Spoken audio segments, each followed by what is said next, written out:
My sister stole my boat, and my parents helped her do it because they said she was too difficult to fight fair. They left me on a deserted sandbar in the middle of the ocean with no food, no water, and no way back to civilization. As I watched them sail away on my yacht, my mother called out over the loudspeaker that this was just a hard reset for my attitude. My father signed my life away just to keep the peace, but what they did not know was that I had a tracking device they could never find, and I was about to turn their dream vacation into a federal prison sentence. Before I tell you how I survived the rising tides and reclaimed my life, let me know where you are watching from in the comments below. Hit like and subscribe if you have ever been the one person in your family who always had to be the bigger person until you finally snapped. I woke up coughing, the taste of salt water burning the back of my throat. My head felt heavy like it was stuffed with cotton, a lingering side effect of whatever they had slipped into my drink. I tried to sit up, but my hands sank deep into wet, shifting sand. I blinked against the harsh Bahamian sun, trying to make sense of the world spinning around me. The first thing I saw was the white wake of a boat cutting through the turquoise water. And not just any boat. It was the Obsidian Pearl, my boat. The 80-foot vessel I had spent 3 years restoring from a rusted hull into a masterpiece of marine engineering. It was moving away from me, its engines roaring a low, powerful hum that I knew by heart. I scrambled to my feet, stumbling as the water rushed over my ankles.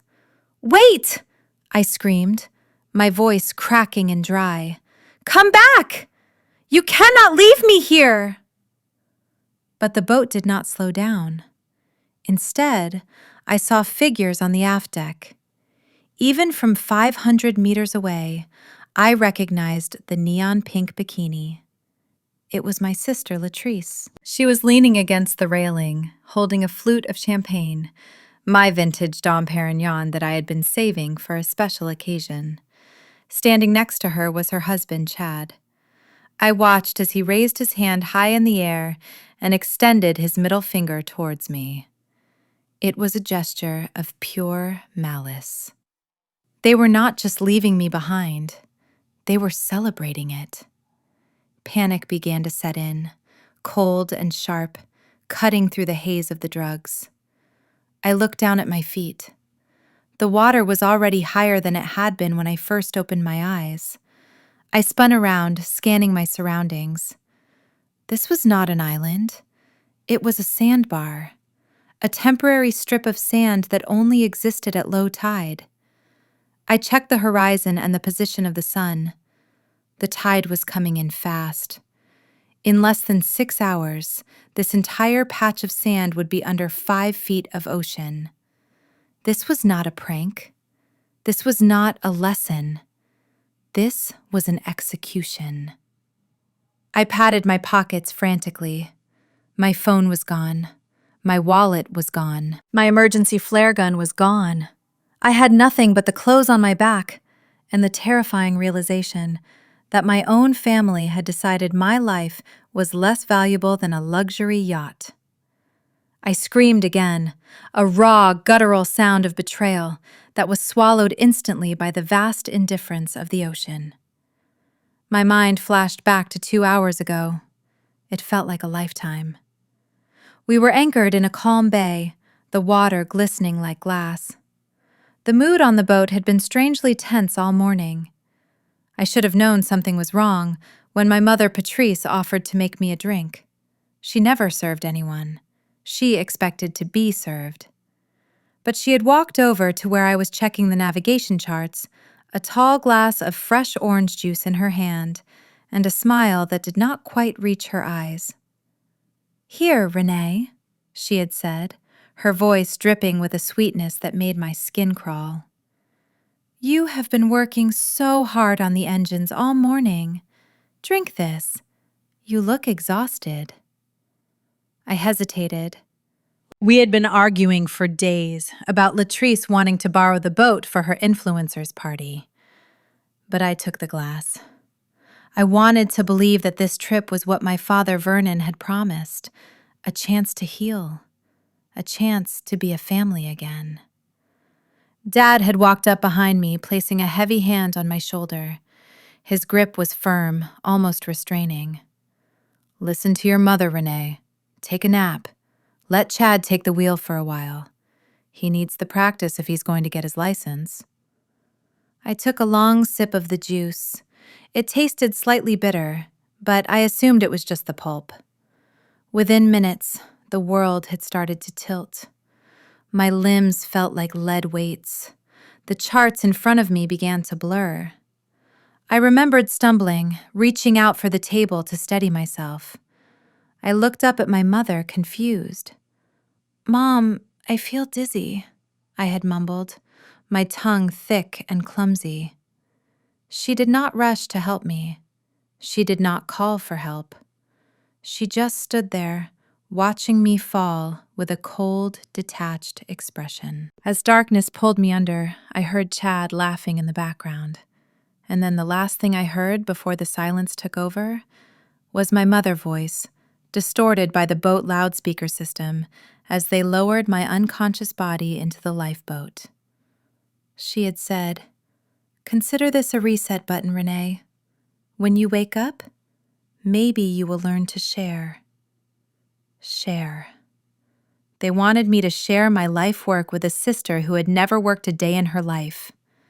Now, standing on this disappearing strip of sand, with the water lapping at my knees and the sharks beginning to circle in the deeper water, I realized the truth. They did not want me to learn.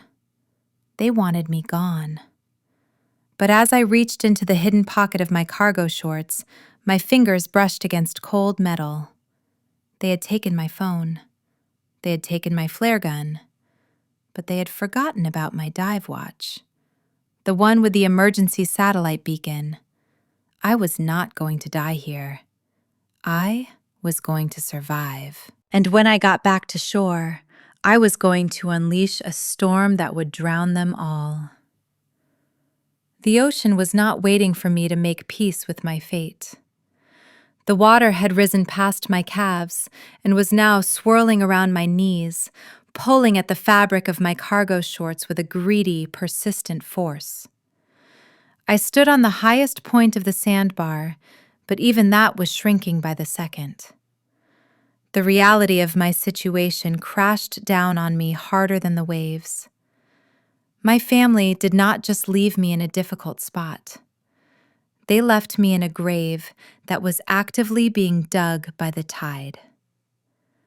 I jammed my hands into my pockets, praying for a miracle. My fingers scrabbled frantically against the wet, heavy cotton.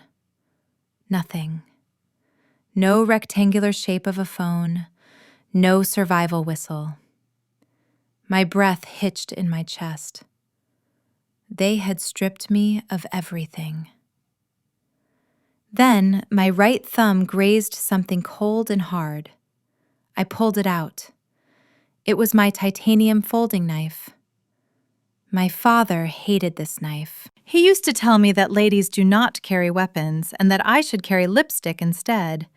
But today, that lipstick would be useless, and this knife was the only thing standing between me and total helplessness.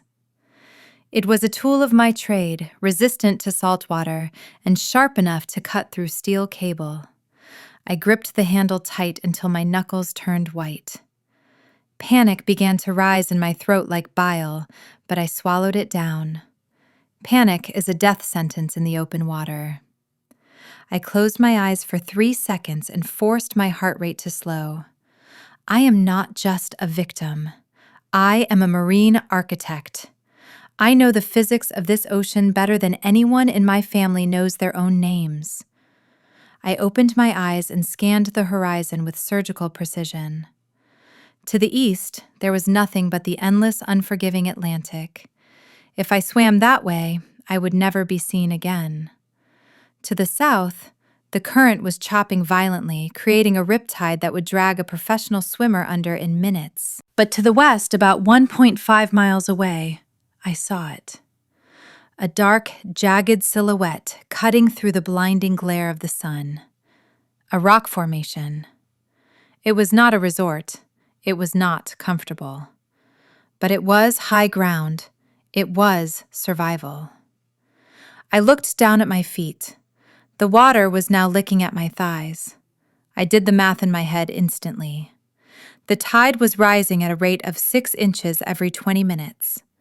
This sandbar would be completely submerged in less than 2 hours, 1.5 miles.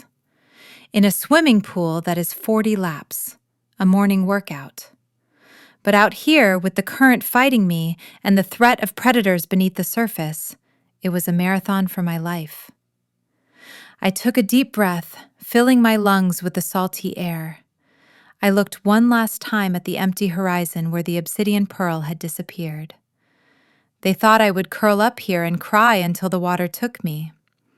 They thought Renee, the boring mechanic, would simply fade away. They were wrong. I secured the knife into the waistband of my shorts and tied it tight with a strip of fabric from my shirt. I stepped forward, plunging into the deeper water. The race was on, and I had no intention of losing. The transition from the solid sandbar to the crushing depth of the Atlantic was instantaneous. One moment I was standing on shifting ground, and the next I was suspended in a world of endless, terrifying blue. The silence of the open ocean is heavy. It presses against your eardrums and screams that you do not belong here. I forced my body into a rhythm. Front crawl, head down, rotate, breathe.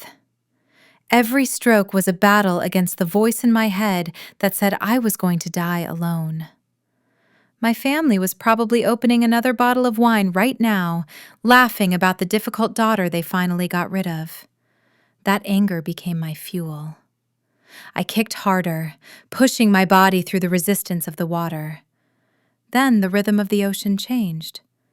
It was subtle at first, a displacement of pressure against my left side, a shadow where there should have been only clear water. I stopped swimming and treaded water, keeping my movements slow and deliberate. My heart hammered against my ribs like a trapped bird. 10 feet below me, a gray shape was moving. It was not aimless. It was hunting.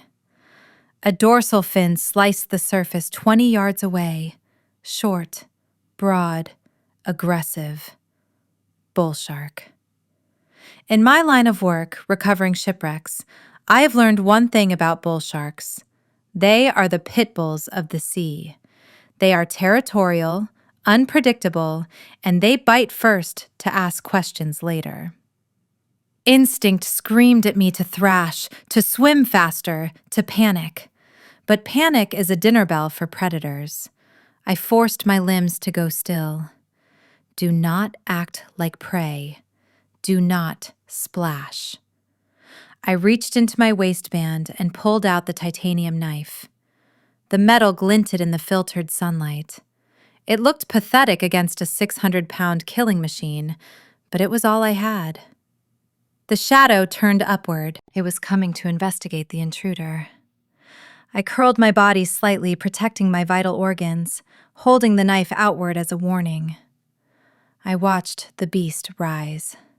It was massive, a wall of muscle and teeth moving with terrifying grace.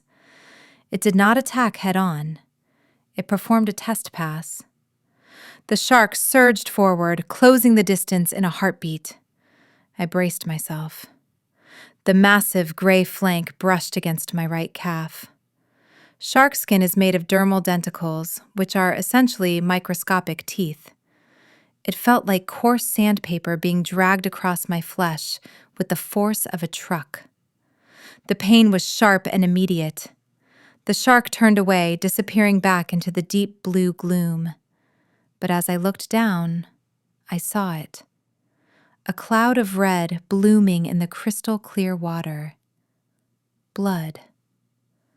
The contact had shredded the skin of my lower leg. The scent of copper filled the water. I knew I had seconds, not minutes. Blood does not just attract the shark that bit you. It calls every predator within a mile radius. I ignored the stinging pain in my leg. I gripped the knife tighter and resumed my swim. I had to reach those rocks before the test pass turned into a feeding frenzy. I dragged my body over the last ridge of razor-sharp coral and collapsed onto the hard, uneven surface of the rock formation. My skin felt like it was on fire. The salt water had seeped into every cut and scrape, turning my legs into a map of stinging agony. But I was out of the water. I was alive. I rolled onto my back, gasping for air, as the last rays of the sun disappeared below the horizon. The transition was brutal. The tropical heat vanished instantly, replaced by a biting Atlantic wind that cut through my wet clothes like a knife. Hypothermia was the new enemy. I pulled my knees to my chest, trying to conserve whatever body heat I had left. My teeth began to chatter uncontrollably, but my mind was strangely silent. The panic of the afternoon had burned itself out, leaving behind a cold, crystal-clear clarity. I stared up at the vast indifference of the stars. Somewhere out there, miles away, my family was likely sitting in the climate-controlled lounge of the Obsidian Pearl. They were probably drinking my wine, eating the food I paid for, and congratulating themselves on finally getting rid of the problem child. They thought they had stripped me of everything. They took my phone. They took my wallet. They took my dignity. But in their arrogance and their obsession with surface-level beauty, they made a fatal calculation. I lifted my left wrist. Glinting in the moonlight was my watch. It was not a delicate diamond bracelet or a gold bangle like my sister wore. It was a Breitling Emergency, heavy, titanium, and unapologetically industrial. My mother hated this watch. She called it ugly. She said it looked like a man's tool and begged me to wear something more feminine. My father laughed at it, saying I wasted $18,000 on a toy just to look tough. To them, it was just an ugly accessory.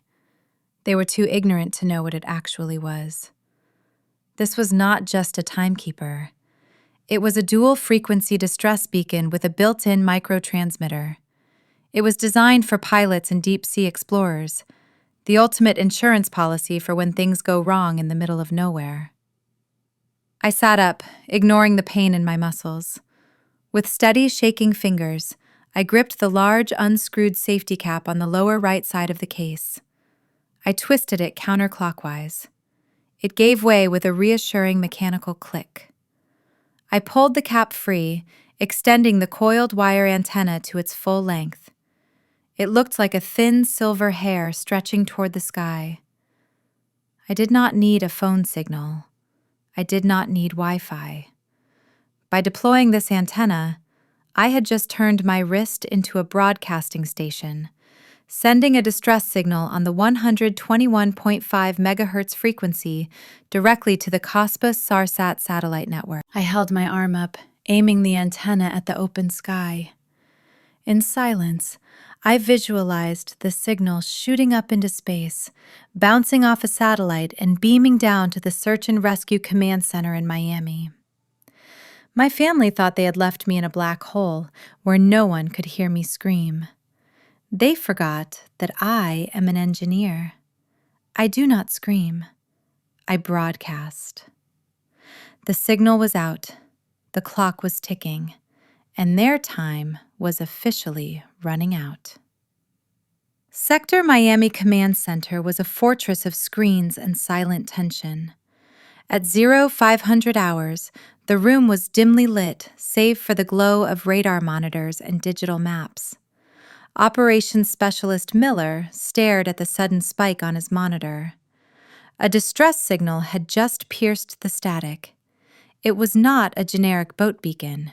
It was a 406 megahertz satellite burst with a 1 to 1.5 homing signal.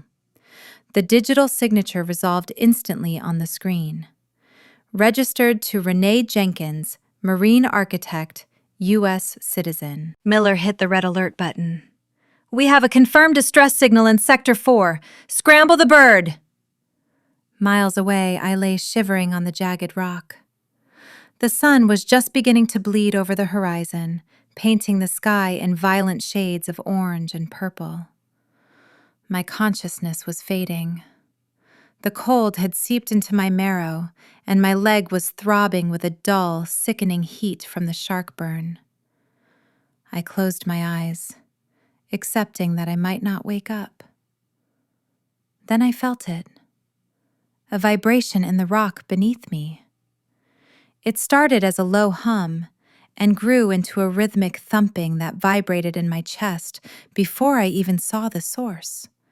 Thump, thump, thump. I forced my eyes open. A black shape crusted the horizon, backlit by the rising sun. It grew larger, transforming into the distinct silhouette of an MH-60 Jayhawk helicopter. The orange and white paint scheme of the United States Coast Guard shone like a beacon of absolute power. It roared overhead, the sheer force of its rotors whipping the ocean surface into a frenzy of white foam. To anyone else, it was a rescue vehicle. To me, it was a chariot of justice. The helicopter hovered 50 feet above me. The side door slid open. A figure in a wetsuit and helmet leaned out. I watched as the rescue swimmer dropped from the cable, plunging into the turbulent water below. He swam toward the rock with powerful, efficient strokes, fighting the current that had almost killed me. He pulled himself onto the ledge, water streaming from his gear. He looked like a superhero, but I did not feel relief. I felt a cold, hard resolve crystallizing in my chest. He knelt beside me, checking my vitals with practiced hands. "Ma'am, can you hear me? My name is Davis. You are safe now. We are going to get you to a hospital." He reached for the radio on his shoulder to call for the basket. I grabbed his wrist. My grip was weak, but my eyes were burning with an intensity that made him pause. I pulled myself up, ignoring the screaming pain in my leg. I needed him to hear me clearly over the roar of the engine. I looked him dead in the eye. I did not cry. I did not ask for water. I did not say thank you. I shouted, "Do not take me to a hospital. Take me to a federal agent. I am reporting an act of piracy." Davis looked at me stunned. He had rescued stranded sailors and injured tourists, but he had never seen a shipwreck victim look so dangerous. He nodded slowly and spoke into his headset. "Command, we have the survivor. She is conscious, and she is demanding federal law enforcement. We are bringing her in." As the basket lifted me into the air, leaving the rock and the rising tide behind, I looked down at the empty ocean one last time. My parents wanted a reset. I was about to give them a revolution. The sterile hum of the medical equipment was the only sound in the private recovery suite at the Naval Hospital. I stared at the ceiling, tracing the cracks in the tiles while the IV drip pushed fluids into my dehydrated veins. My leg was wrapped in thick gauze, but the physical pain was nothing compared to the cold rage settling in my chest. The door opened and Marcus Davies walked in. He was the best maritime lawyer in Miami, and right now, he looked like he had seen a ghost. He sat down next to the bed, placing his briefcase on his lap with shaking hands. He looked at my bandaged leg and then at my face. He started to apologize, saying he could not believe my own parents would do this. I cut him off. I did not need pity. I needed a strategy. I asked him the only question that mattered. What is the charge? Marcus took a deep breath and adjusted his glasses. He explained the legal reality. If they just took the boat for a joyride within Florida waters, it is grand theft. It is a messy civil dispute between family members. They might get probation. They might get a slap on the wrist. My hands clenched the bedsheets. Probation was not enough. I wanted them buried. Marcus continued. However, you said they drugged you. You said they dumped you in international waters. That changes everything. If they cross the maritime border into the Bahamas with a stolen vessel that is no longer a domestic dispute, that is piracy. That is federal trafficking. And if they try to sell that boat or forge your signature on a bill of sale while you are missing, that is fraud and conspiracy. We are talking about 20 years in a federal penitentiary. A silence fell over the room. I could see the wheels turning in Marcus's head. He reached for his phone to call the police to announce my rescue. I reached out and grabbed his arm. No. Put the phone away. Marcus looked at me confused. He said we needed to tell the authorities I was safe. I shook my head slowly. If we announce I am alive right now, they will spin the story. They will say it was a prank. They will say they were coming back for me.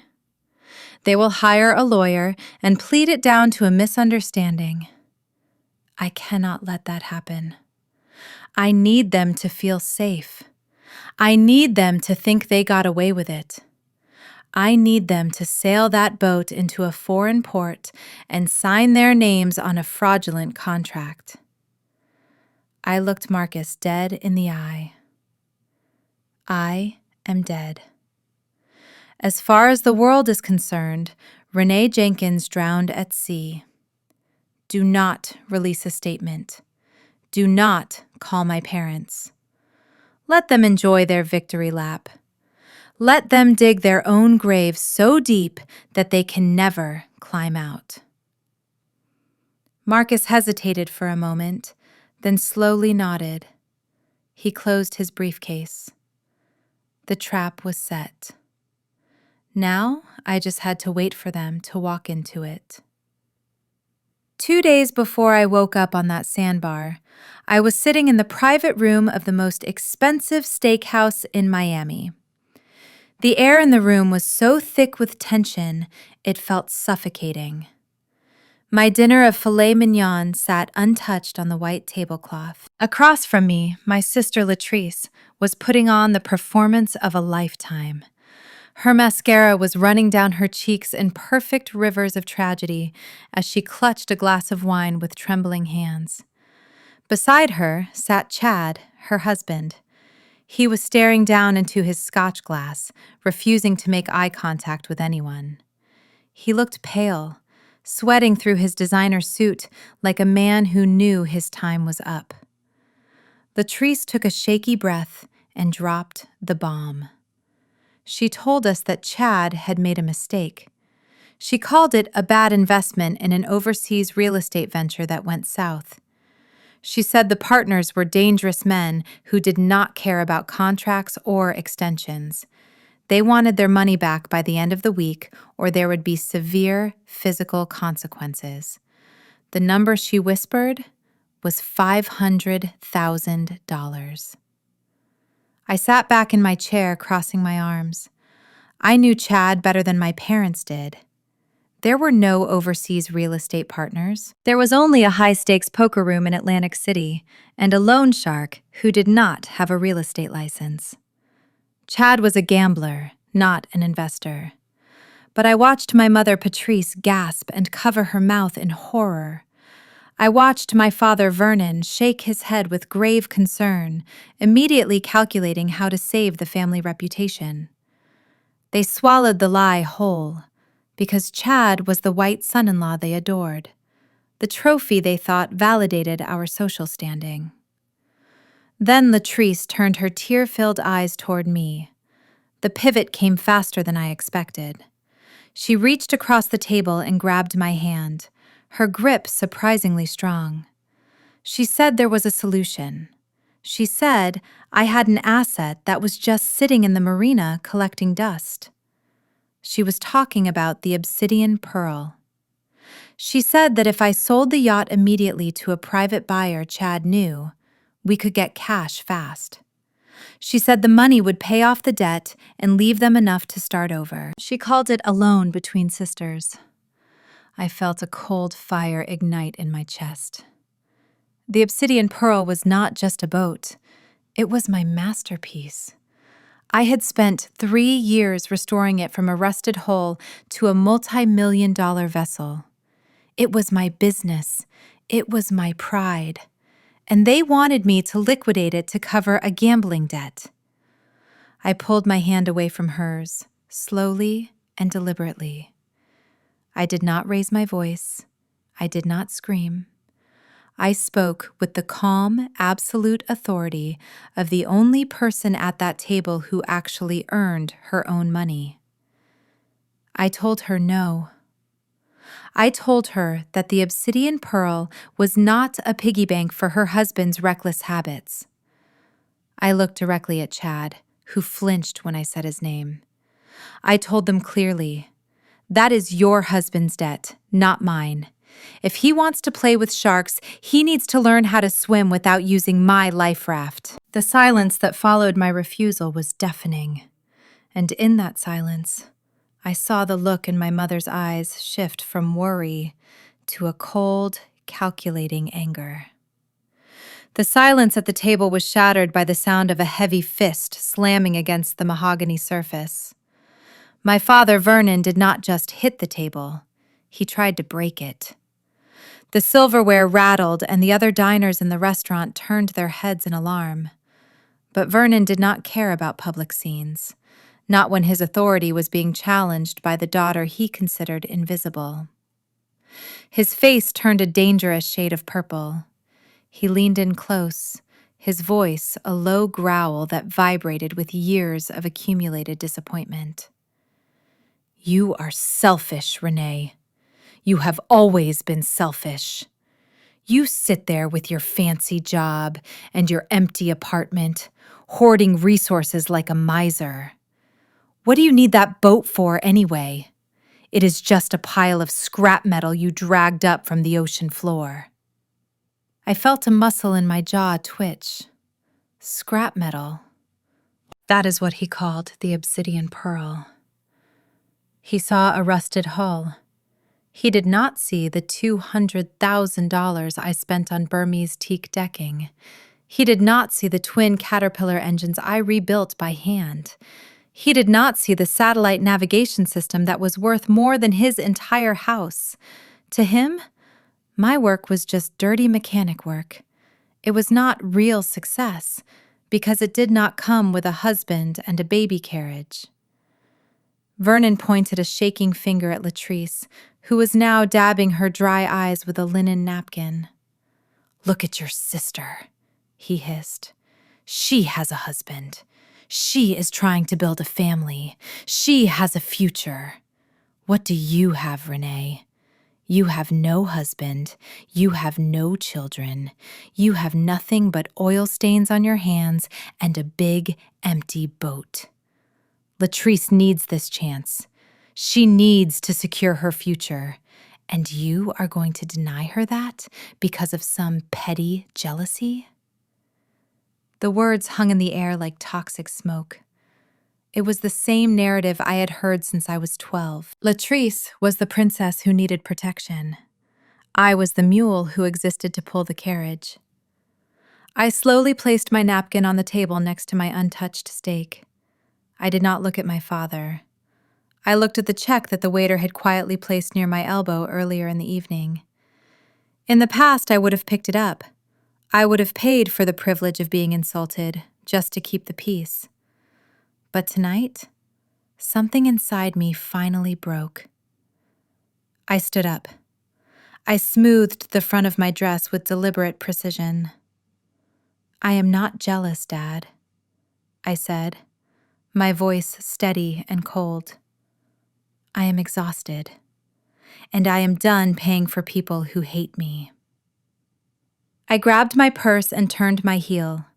Vernon shouted after me, If you walk out that door, Renee, do not bother coming to Sunday service. You are tearing this family apart." I did not look back.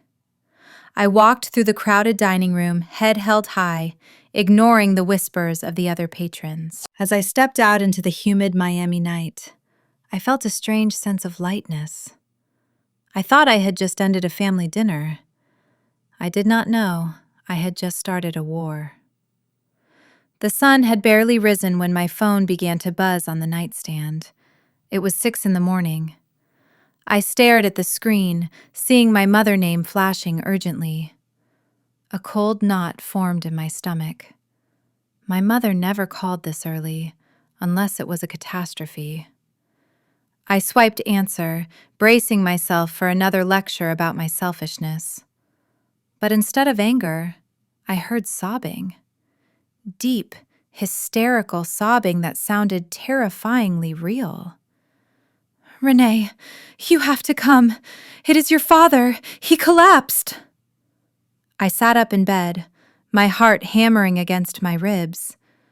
The anger from the restaurant evaporated instantly, replaced by the primal fear of a child losing a parent.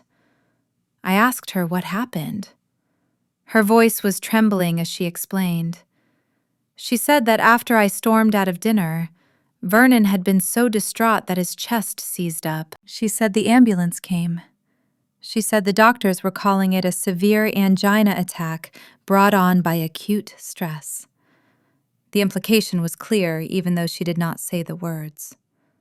I did this.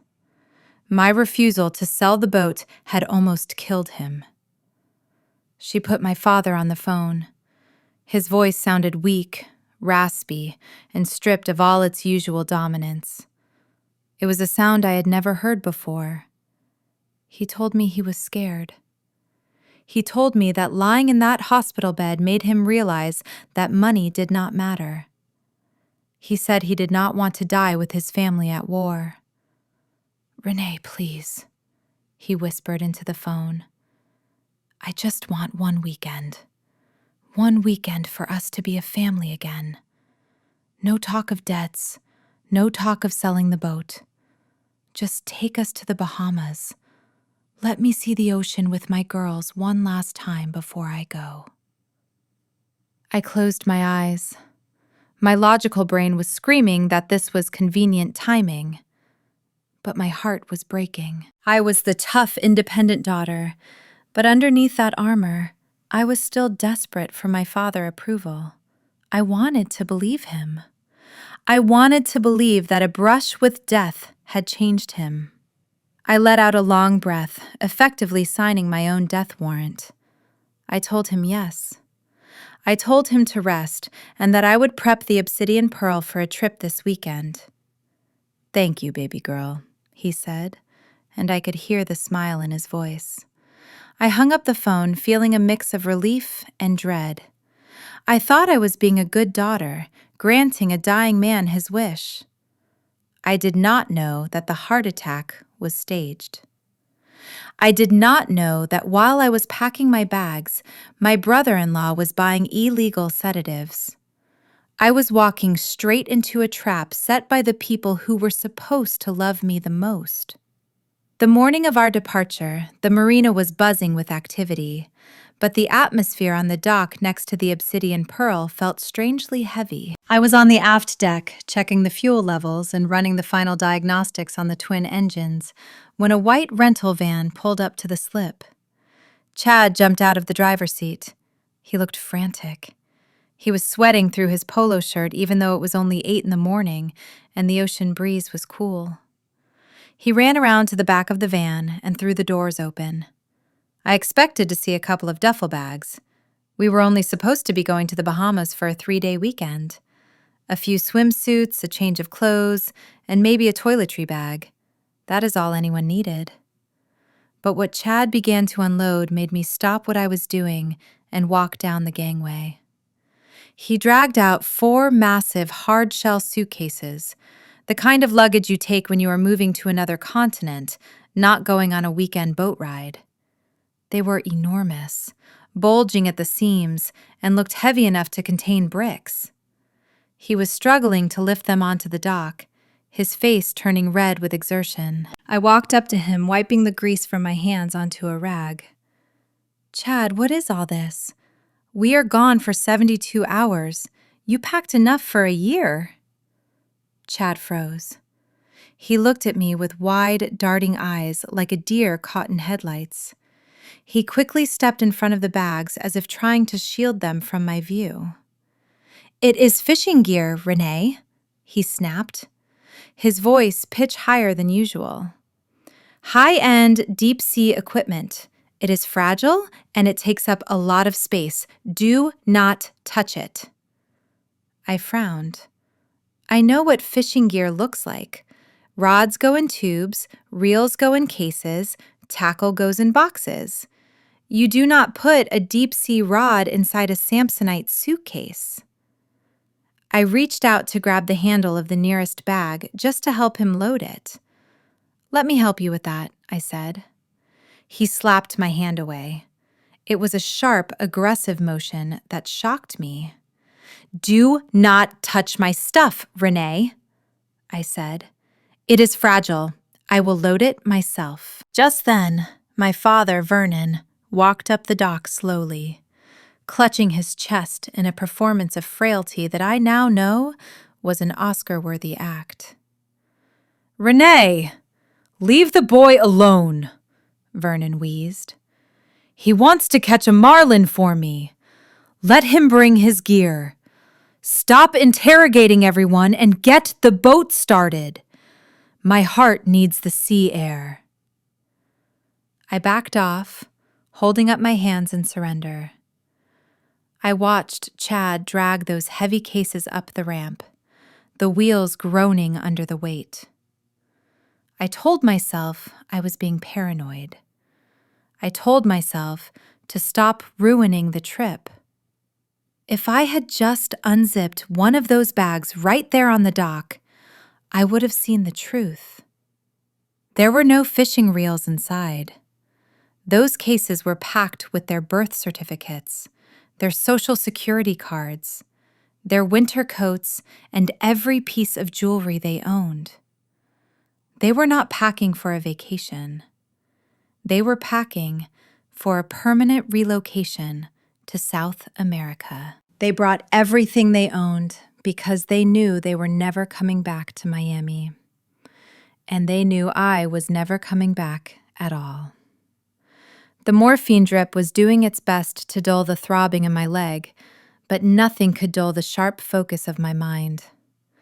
I sat up in the hospital bed and pulled the heavy industrial laptop onto the tray table. My family thought they were smart. They thought that by tossing my iPhone into the Atlantic, they had severed my connection to the world. They thought the obsidian pearl was just a vessel of wood and fiberglass. They had no idea it was a digital fortress that I had designed to survive the most hostile environments on Earth, including them. I opened the terminal window. The screen was black, reflecting my pale, exhausted face. My fingers flew across the keyboard. I did not log in through the standard guest Wi-Fi that Chad was currently abusing. I accessed the hidden partition of the boat operating system. I typed in the command that I hoped I would never have to use. Ghost Protocol, initiate. The system bypassed the main control panel on the bridge. It locked out any local notifications so the screens on the boat would remain unchanged. To my family, everything would look normal. But in the digital background, I was seizing total control. The laptop screen flickered once, then twice, as the Starlink satellite receiver, hidden in the radar arch, established a secure encrypted handshake with my hospital room. Then the darkness on my screen vanished, replaced by a grid of 12 high-definition windows. The feed was crystal clear. It was as if the ceiling of the hospital room had dissolved, transporting me back onto the deck of my own ship. I saw the aft deck, where my mother was lounging on the sunpad, holding a glass of my best vintage red wine. I saw the main salon, where my father was walking around with his shoes on, grinding dirt into the white wool carpet I had imported from New Zealand. He was looking at the paintings on the wall, not appreciating the art, but calculating how much he could sell them for. But the feed that made my stomach turn was camera number 4, the master suite, my sanctuary. I watched in silence as Latrice opened my closet doors. She was pulling out my silk dresses, holding them up to her body and spinning around. Chad was sitting on the edge of my bed, dumping the contents of my jewelry box onto the duvet. They were laughing. I turned up the audio gain. The microphone, disguised as a smoke detector above the bed, picked up every sound. "Look at this ring, babe," Chad said, holding up my grandmother emerald. "This alone will cover my buy-in at the table next week." Latrice laughed, tossing one of my blazers onto the floor. "She does not need it anymore where she is going." I felt a cold shiver run down my spine. They were not just stealing. They were erasing me. They were dividing up my life before my body was even cold. I moved the cursor to the bottom right of the screen. I hovered over the red button labeled Record All. I clicked it. The red dot began to pulse silently in the corner of my screen. Every word, every theft, every confession. It was all being streamed to a cloud server that they could not touch. They wanted to be rich. They wanted to be famous. They wanted a life of luxury. I leaned back against the hospital pillows, watching my sisters steal my clothes. I was about to give them a starring role in the most damning evidence tape in maritime history. While I was lying in a hospital bed with an IV in my arm fighting off infection, my sister was throwing the party of the century on my dime. Through the high-definition camera feed on my laptop, I watched the scene unfold in the main salon of the Obsidian Pearl. The room was designed for elegance, with Italian leather sofas and hand-polished teak floors. But Latrice and Chad were turning it into a frat house. Music was blasting so loud the bass was vibrating the camera lens. Latrice was wearing a white silk robe that she had stolen from my closet. She held her phone up high, finding her best angle for an Instagram live stream. I watched the comments roll in on the side of her screen. Her followers were eating it up, oblivious to the crime she had just committed. "Hey guys," Latrice shouted over the music, her voice slurring slightly. "Welcome to my new life. We finally cut out the toxic, negative energy that was holding us back. Sometimes you just have to hit reset and claim the blessings you deserve." She spun around, showcasing the interior of the yacht. "Look at this view. This is what hard work looks like, baby. Manifestation is real." I clenched my teeth so hard my jaw ached. Hard work. She had never worked a day in her life. The only thing she manifested was a felony charge.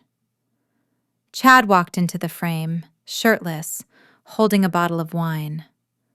My stomach dropped. It was a Chateau Margaux, 1787.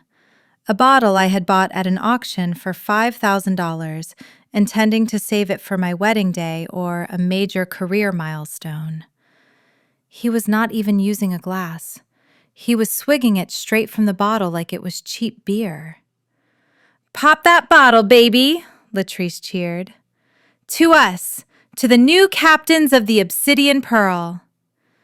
Chad laughed, red wine dripping down his chin and staining the white wool carpet. He wiped it with the back of his hand and burped loudly. "To us, and to Renee. May she enjoy her long vacation on the beach."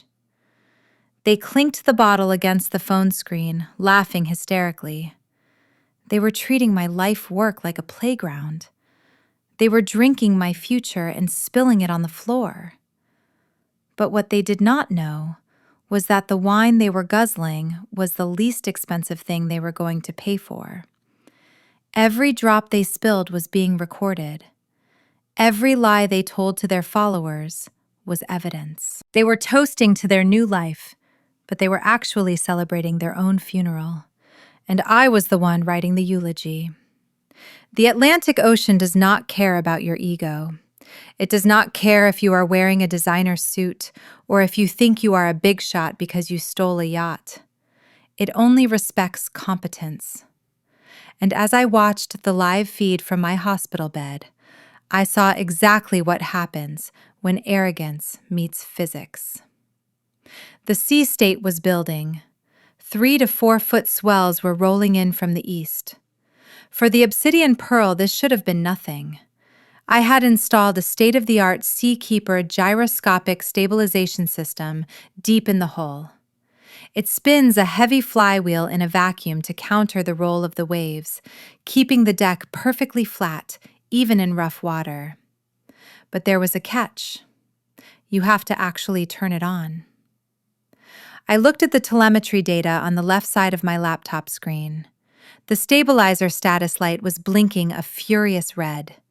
Inactive. On the bridge camera, Chad was standing at the helm, wearing a captain hat he must have bought at a souvenir shop. He was holding a beer in one hand and steering with the other, looking out at the horizon like he was posing for a magazine cover. He had no idea that the boat was currently at the mercy of the laws of buoyancy. Then the first real wave hit. It took the boat broadside. Because the stabilizers were off, the 80-foot vessel did not cut through the water. It rolled. Hard. I switched the camera view to the main salon. It was absolute carnage. The boat listed 30 degrees to the port side. The custom crystal vases I had secured with museum wax held for a moment, and then snapped free, shattering into a million pieces on the teak floor. My mother, who had been trying to pour herself another drink, was thrown across the room, landing in a heap on the leather sofa, while the bottle of red wine flew through the air and exploded against the white wall. Latrice screamed. It was a high-pitched shriek of genuine terror. "We are sinking! Chad, do something!" Back on the bridge, Chad was in full panic mode. He dropped his beer, which foamed all over the instrument panel. He started mashing buttons on the touchscreen interface with his fist. He did not know the menu system. He did not know the difference between the bilge pump and the radar. "Stop rolling, you stupid piece of junk!" he screamed. He grabbed the wheel and jerked it violently to the right, which only made the momentum worse. The boat groaned under the stress. Frustrated and humiliated, he pulled his leg back and delivered a violent kick to the center console, right below the throttle quadrant. There was a sickening crunch of plastic and glass. "This boat is trash," he yelled, breathless and sweating. "It is nothing but broken garbage." I sat back against my pillows and let out a cold, dry laugh. The pain in my legs seemed to vanish for a moment, replaced by the sweet taste of vindication. I leaned into the microphone of my laptop, as if he could hear me. "That was not garbage, Chad. That panel you just destroyed houses the thermal imaging processor and the forward-looking sonar interface. You just kicked a hole through a $30,000 sensor array." I watched him limp away, clutching his foot. He had just added another zero to the bill he would never be able to pay. He thought he was the captain, but he was just the architect of his own destruction. I switched the camera feed to the upper sun deck, hoping to see even a flicker of remorse. Maybe my mother was crying. Maybe my father was pacing the deck, worrying about my safety. But what I saw froze the blood in my veins. The sun was high in the sky, casting a golden glow over the white fiberglass of the Obsidian Pearl. My mother, Patrice, was stretched out on a chaise lounge, wearing a wide-brimmed hat and oversized designer sunglasses. She looked like she was on the cover of a travel magazine. She reached out and took a sip of her cocktail, the condensation dripping onto her manicured hand. She let out a long, exaggerated sigh of contentment. "Vernon," she said, her voice lazy and slurred from the heat and the alcohol. "Do you feel that? The air just feels lighter, doesn't it? Without Renee hovering over us with her rules and her sour face, I can finally breathe. She always makes everything so heavy, always talking about maintenance schedules and fuel costs. She never knows how to just enjoy life. She ruins every vacation with her attitude." My father, Vernon, was sitting opposite her reading a yachting magazine he had taken from the rack. He chuckled, a low, dismissive sound that I had heard my entire childhood. He did not look up. He just turned the page, completely unbothered. "You are right, dear," he said. "She takes herself too seriously. She thinks the world revolves around her and that little engineering degree of hers. Leaving her on that sandbar was the best thing we could do for her. It is tough love. Tough love." I stared at the screen, gripping the edges of my hospital bed. They called abandoning me in shark-infested waters tough love. Vernon continued his tone casual, as if discussing the weather. "She needs a reality check.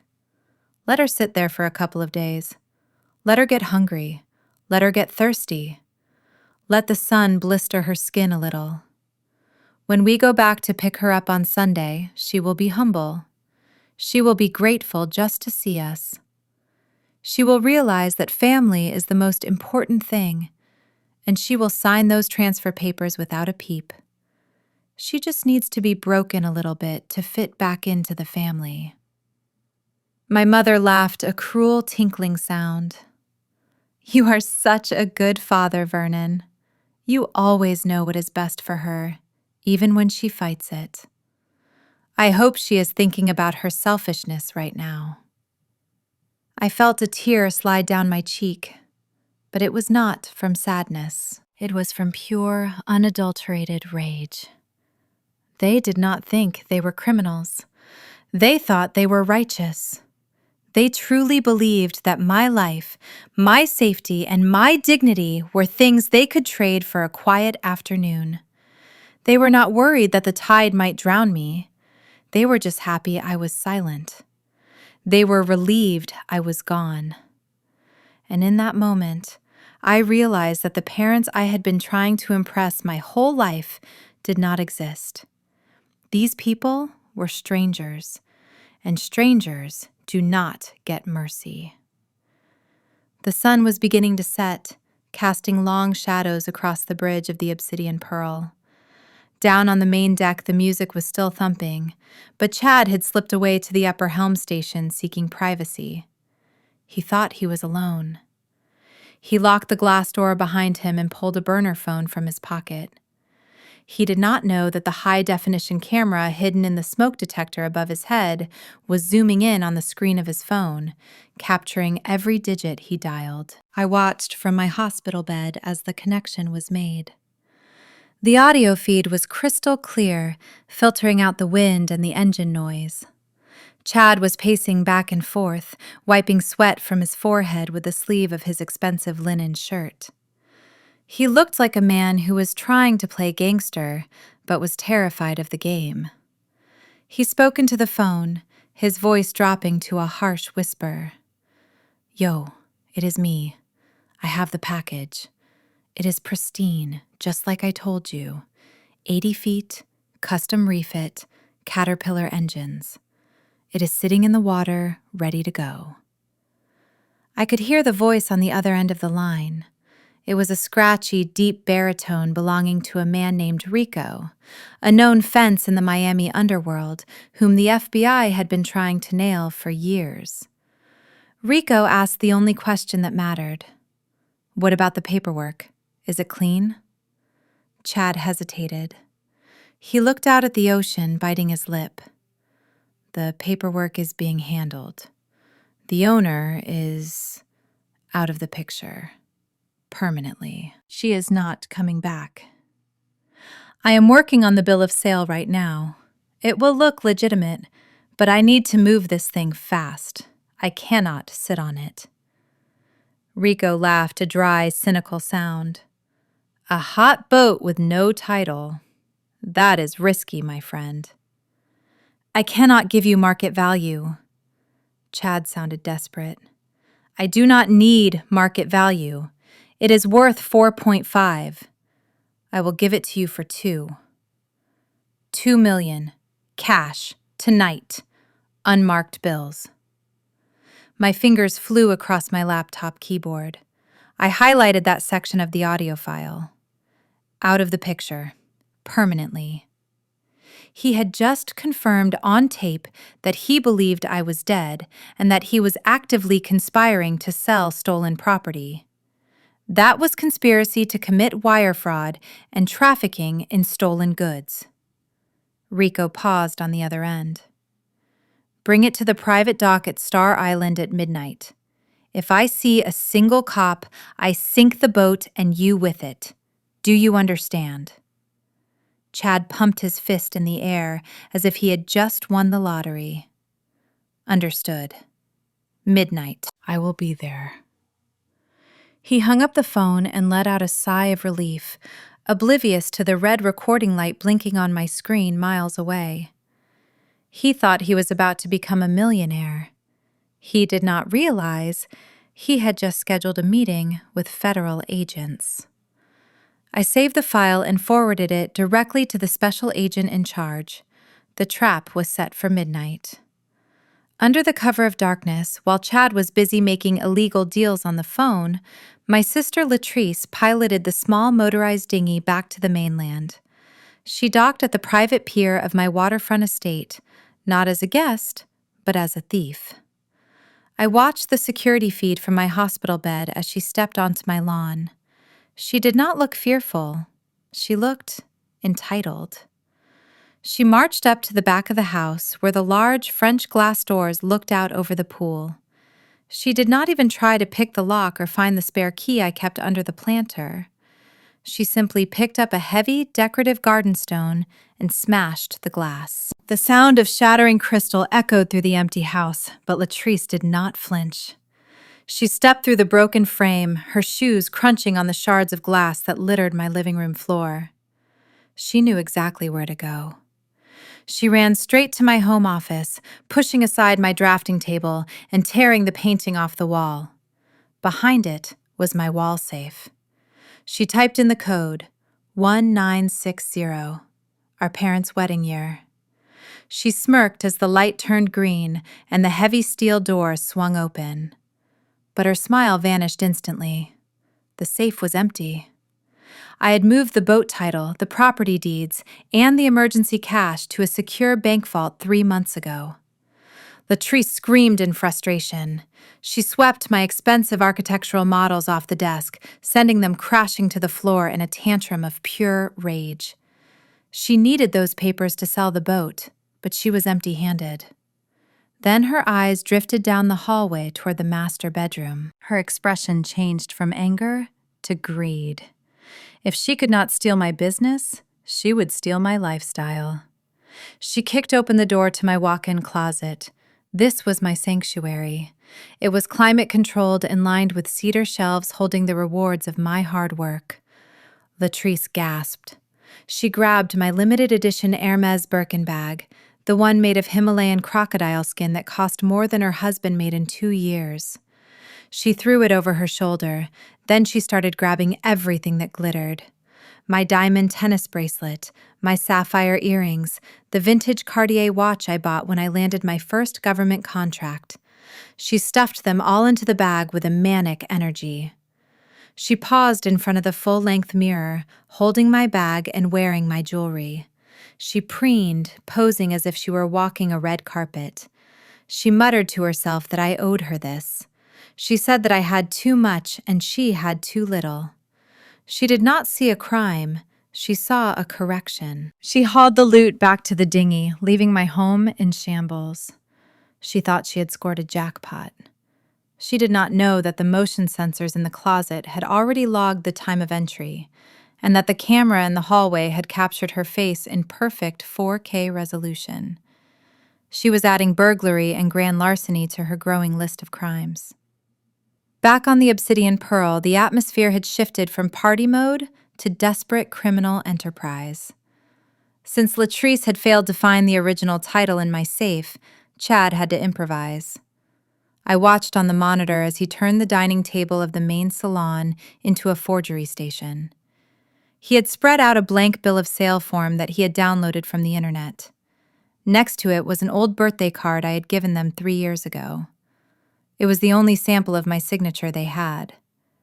Chad was sweating profusely. His hand was shaking as he held a heavy black ink pen. He was not just signing a paper, he was signing away his freedom, but he was too blinded by greed to see it. He grabbed a piece of scratch paper and practiced the loop of the letter R for the 100th time. He groaned in frustration, slamming his fist on the table. "This is impossible," he hissed.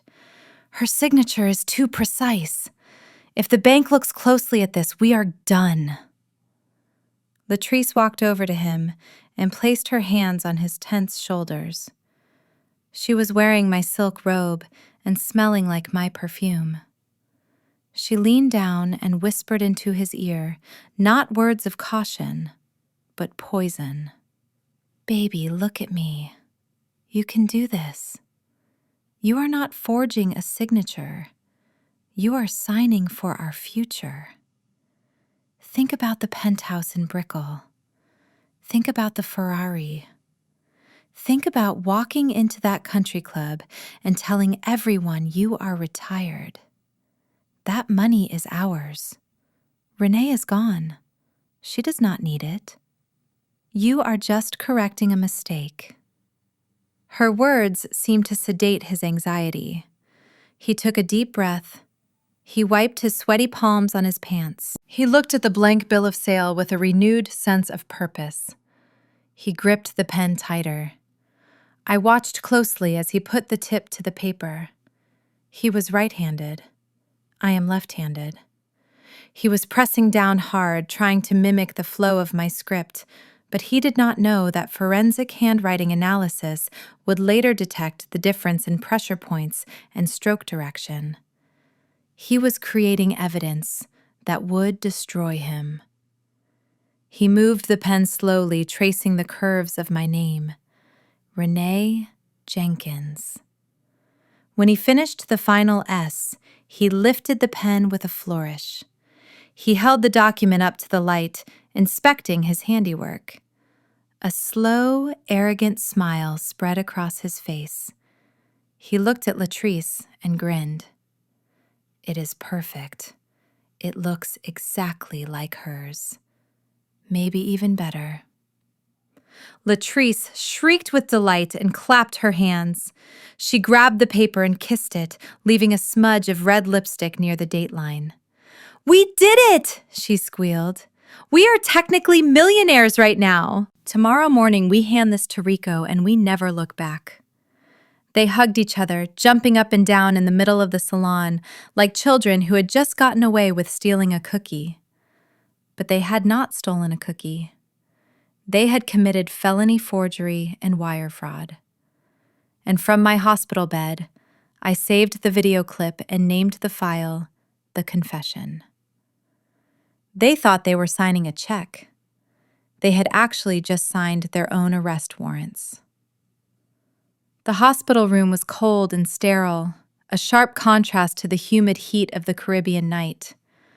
On my screen, the Obsidian Pearl was a peaceful green dot. Everyone on board was asleep, dreaming of the millions they thought they were about to make. They did not know that I was awake, and I was about to turn their luxury getaway into a floating oven. I opened the environmental control subsystem. With a single keystroke, I initiated the total shutdown sequence. I disabled the main generators. I cut the feed to the air conditioning units. I even deactivated the fresh water pumps and the ice makers. I pressed enter. Instantly, the gentle hum of the yacht died. The silence was heavy and absolute. Without the air conditioning cycling the air, the temperature inside the sealed cabins began to climb rapidly. The tropical heat trapped inside the fiberglass hull turned the boat into a greenhouse.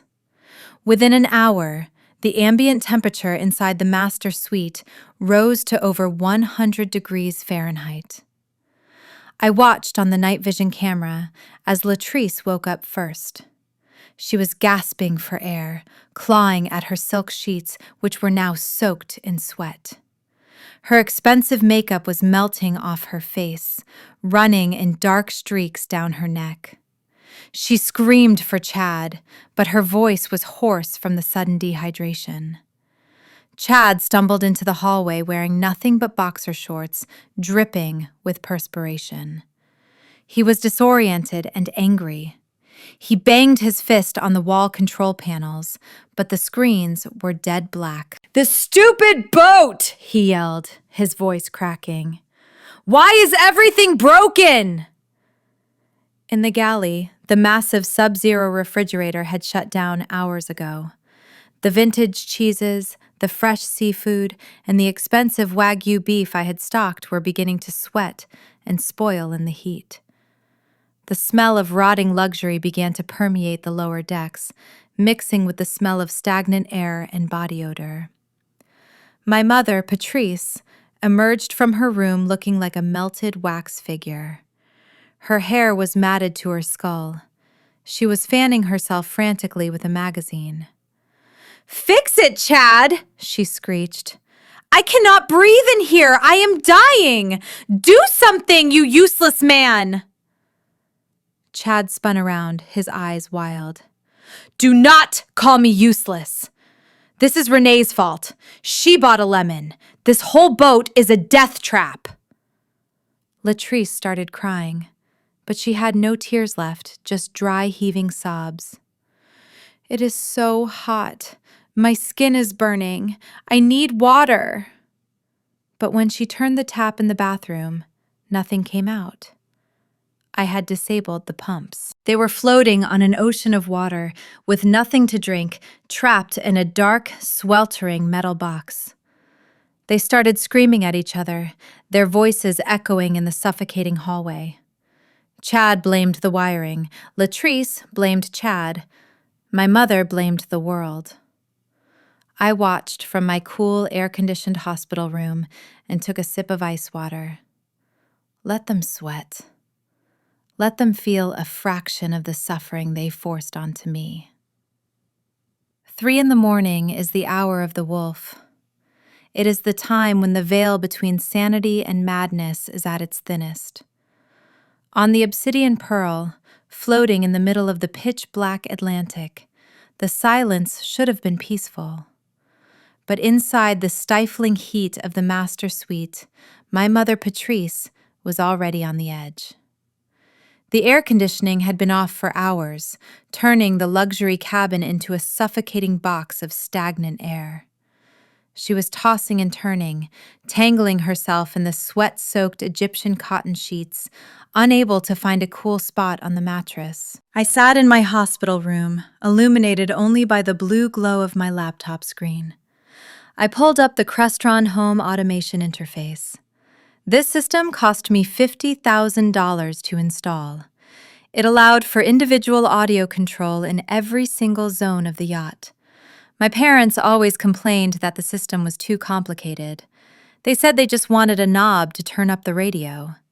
They had no idea that the hidden Bowers and Wilkins speakers embedded in the walls and ceiling were capable of creating a 3-dimensional soundscape that could trick the human brain.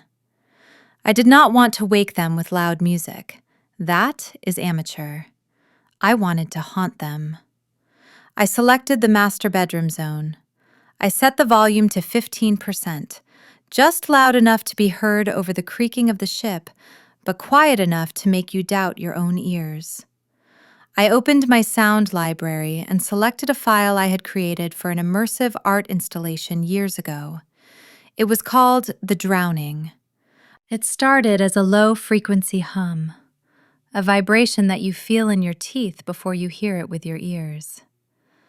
Patrice stopped moving. In the grainy green light of the night vision camera, I saw her eyes snap open. She lay perfectly still, listening. Then I triggered the second layer. The sound of water. Not the gentle lapping of waves against the hull, but the chaotic, terrifying gurgle of water rushing into lungs. It sounded wet and heavy. It sounded like someone gasping for their last breath right next to her ear. Patrice sat bolt upright. Her chest was heaving. She looked around the dark room, her eyes wide with terror. "Vernon," she whispered, her voice trembling. "Vernon, wake up!" My father groaned next to her, rolling over. He was drenched in sweat and irritable. "Go back to sleep, Patrice. It is just the wind." But I made sure it was not the wind.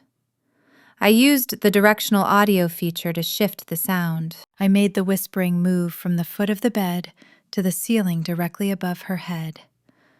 "Mom." It was a synthesized whisper generated by my software, but in the dead of night, to a mother who had just abandoned her child, it sounded exactly like me. Patrice let out a strangled gasp. She scrambled backward, pressing herself against the headboard, pulling the sheet up to her chin, as if a piece of fabric could protect her from the supernatural.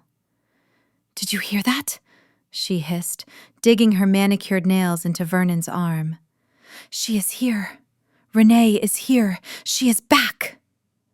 Vernon sat up, angry now. He slapped her hand away.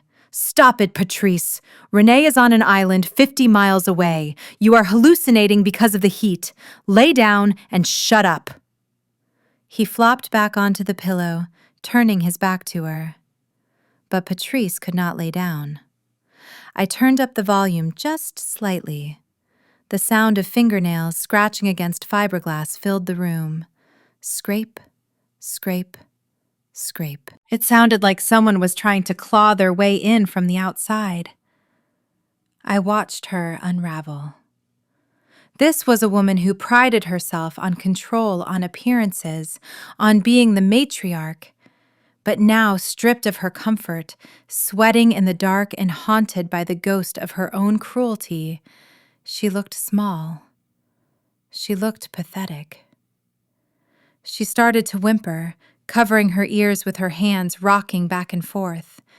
She thought the ocean was claiming her, just like she let it claim me. She did not know that the ghost was not in the room.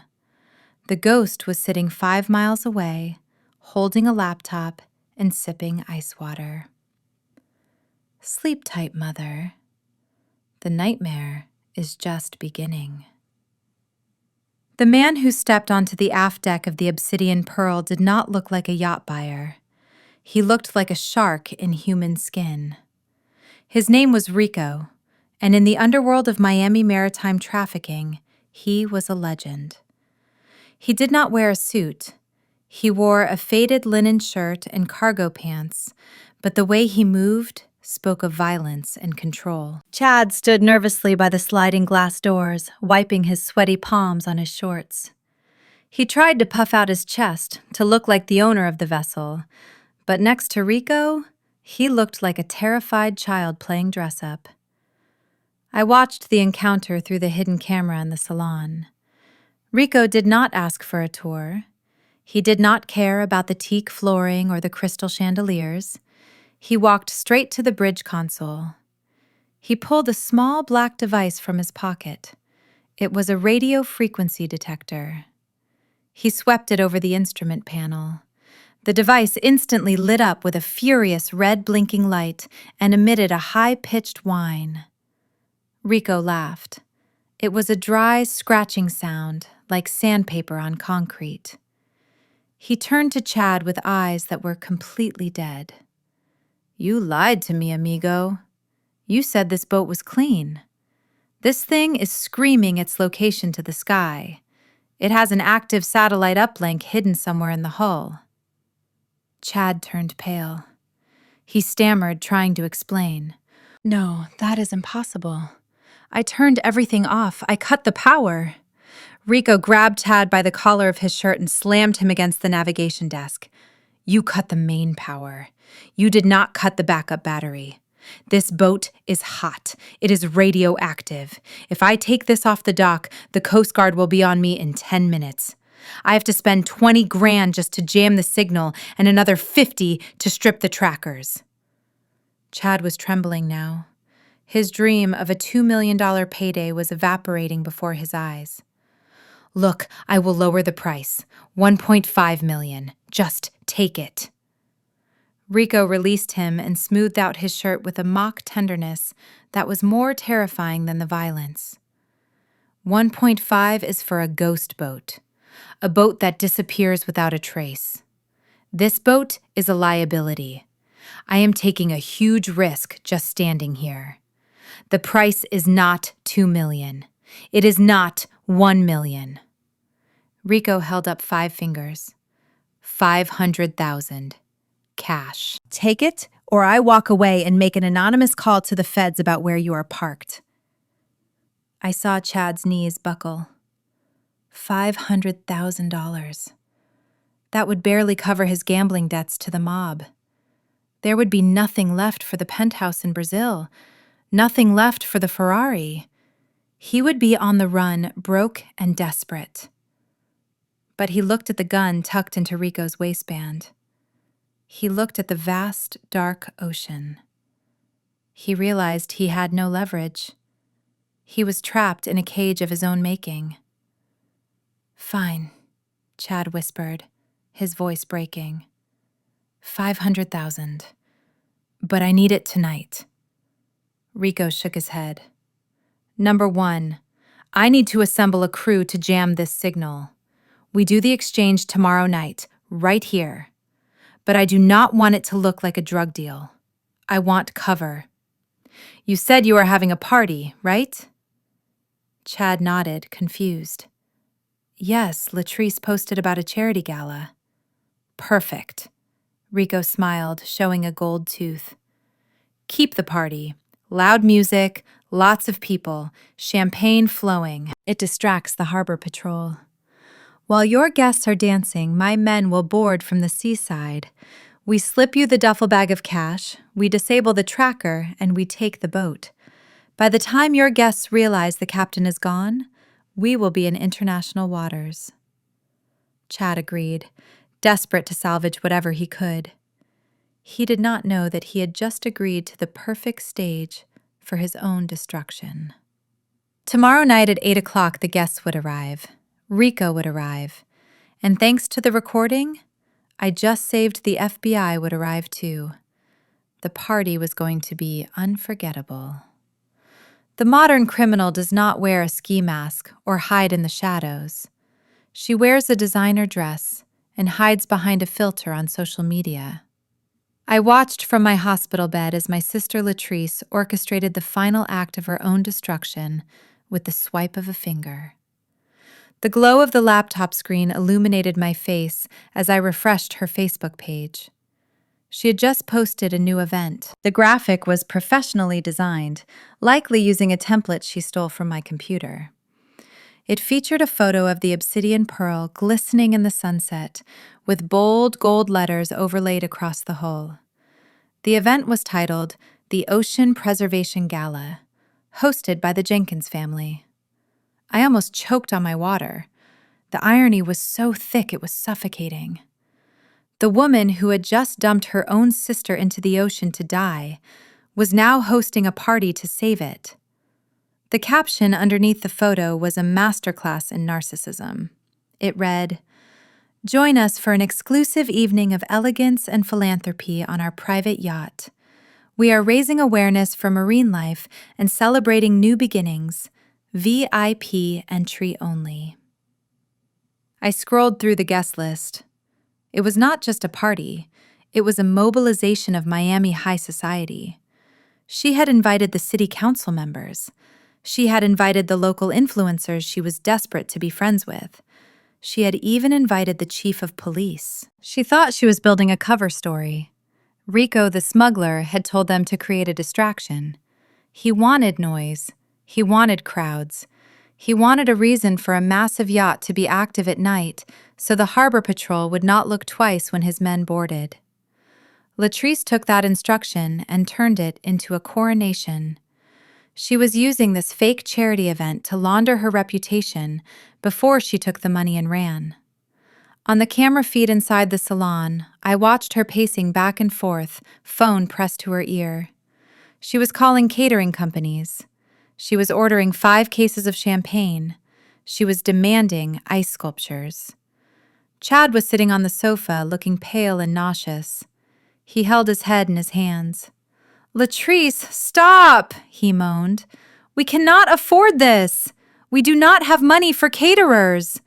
Rico is only giving us $500,000. You are spending $50,000 on a party for a boat we are selling in 24 hours. Latrice spun around, her eyes manic and bright. "You have no vision, Chad.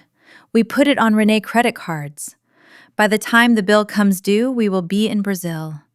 And we need this party. If we just sail away in the dark, it looks suspicious. But if we have a party and then the boat disappears, everyone will just think we took it for a midnight cruise to the Bahamas. It is the perfect alibi." She walked over to the mirror, admiring her reflection. She practiced her smile, the fake, humble smile of a philanthropist. "Besides," she whispered, "I want one night, just one night, where everyone looks at me and knows that I am the queen of this marina. I deserve this send-off." I leaned back in my hospital bed, watching her preen. She wanted an audience. She wanted witnesses. She wanted the most powerful people in Miami to see her standing on the deck of the Obsidian Pearl. I smiled a cold, humorless smile. "Be careful what you wish for, little sister. You wanted the chief of police at your party? You got him. You wanted the press to cover your event. They will be there. You are building a stage for a tragedy, and you do not even know that you are the villain of the play." I moved my cursor to the email tab. I had one more invitation to send. I forwarded the event details to the FBI special agent in charge of my case. The guest list was officially complete. The green progress bar on my laptop screen hit 100%. Transfer complete. 2 gigabytes of high-definition video and crystal-clear audio were now sitting on the secure server of the Federal Bureau of Investigation. I closed the laptop with a satisfying mechanical snap. Seated across from me in the small private conference room of the hospital was Special Agent Miller. He was a man who had spent 20 years dismantling drug cartels and chasing organized crime. But even he looked disturbed by what he had just watched. He stared at the tablet in his hands, scrolling through the file names I had organized for him. The confession, the forgery, the sale, the burglary. He shook his head slowly. "Miss Jenkins," he said, his voice grave. "Usually we have to spend months building a case like this. We have to request wiretaps, we have to chase paper trails through shell companies, we have to flip witnesses. You have done our entire job for us. You just handed us a conviction on a silver platter." He set the tablet down on the metal table and looked me in the eye. He started counting on his fingers, ticking off the charges with a professional detachment that sounded like a symphony to my ears. "Count 1, attempted first-degree murder. Count 2, grand larceny of a maritime vessel valued over $1 million. Count 3, conspiracy to commit wire fraud. Count 4, interstate trafficking of stolen property. And count 5, forgery of federal documents." That is 5 separate federal indictments. We are not talking about probation here. We are talking about mandatory minimums. If the judge is in a bad mood, they are looking at 30 years to life in a federal penitentiary. Each. I nodded. I did not smile. This was not happy news. It was justice. And justice is cold. Miller stood up and adjusted his shoulder holster. We have tactical teams moving into position at the marina right now. We know about the party. We know about the buyer arriving at 8 o'clock. We are going to let the transaction happen. We need to catch them in the act of exchanging the cash for the fraudulent title. Once that money touches your brother-in-law hand, we move in. We are going to turn that charity gala into a federal crime scene. Miller paused at the door, looking at my bandaged leg. You should stay here, Ms. Jenkins. It will be chaotic. You are still recovering. I shook my head slowly. No, Agent. I need to be there. I need them to see me. They think they are mourning a ghost. I want them to see the resurrection. Miller looked at me for a long moment, seeing the fire in my eyes. Then he nodded. He left the room, leaving me alone with the garment bag hanging on the door. I stood up, ignoring the dull ache in my muscle. I unzipped the bag. Inside was not a hospital gown. It was not sweatpants. It was a suit I had commissioned in Italy for my biggest contract signing. Pure white silk, sharp tailored shoulders, wide leg trousers that would perfectly hide the bandage on my calf. I shed the identity of the victim. I put on the silk blouse, buttoning it to the neck. I pulled on the trousers. Finally, I slipped into the white blazer. It fit like armor. I looked in the mirror. The woman looking back was not the sad, desperate daughter who just wanted her parents to love her. She was a CEO. She was a survivor. And she was the executioner. I applied a layer of deep red lipstick, war paint. The party was starting in 2 hours. My family was expecting a buyer. They were expecting a celebration. They were not expecting the woman in the white suit coming to burn their house of cards to the ground. The Miami skyline shimmered like a mirage, reflecting off the black water of the marina. The obsidian pearl was transformed. Strings of white fairy lights draped from the radar arch to the bow railing, turning my vessel into a floating palace of light. From the dock, it looked like a dream. But from where I stood, watching the surveillance feed on my tablet, it looked like a crime scene disguised as a gala. Jazz music drifted through the air, soft and sophisticated, masking the rot underneath. Latrice stood at the top of the gangway. She was wearing a gold, sequined gown that hugged every curve, a dress she bought with my credit card 3 hours ago. She held a flute of champagne like a scepter. She was greeting the guests with a practiced smile, touching arms, kissing cheeks, playing the role of the benevolent heiress to perfection. "Thank you for coming," she cooed to a city councilman. "We are so passionate about ocean conservation. It is what my sister would have wanted." She spoke of me in the past tense. She wiped a fake tear from her eye, and the councilman nodded sympathetically, completely unaware that the woman he was mourning was currently watching him from a black SUV parked 200 yards away. On the aft deck, my parents were holding court. They sat on the white leather sofas I had imported from Italy, looking relaxed for the first time in years. My mother, Patrice, swirled her wine glass. She looked at the crowd of well-dressed socialites filling the deck and let out a long, satisfied sigh. "You know, Vernon," she said, her voice carrying over the music. "I hate to say it, but everything just runs smoother without her.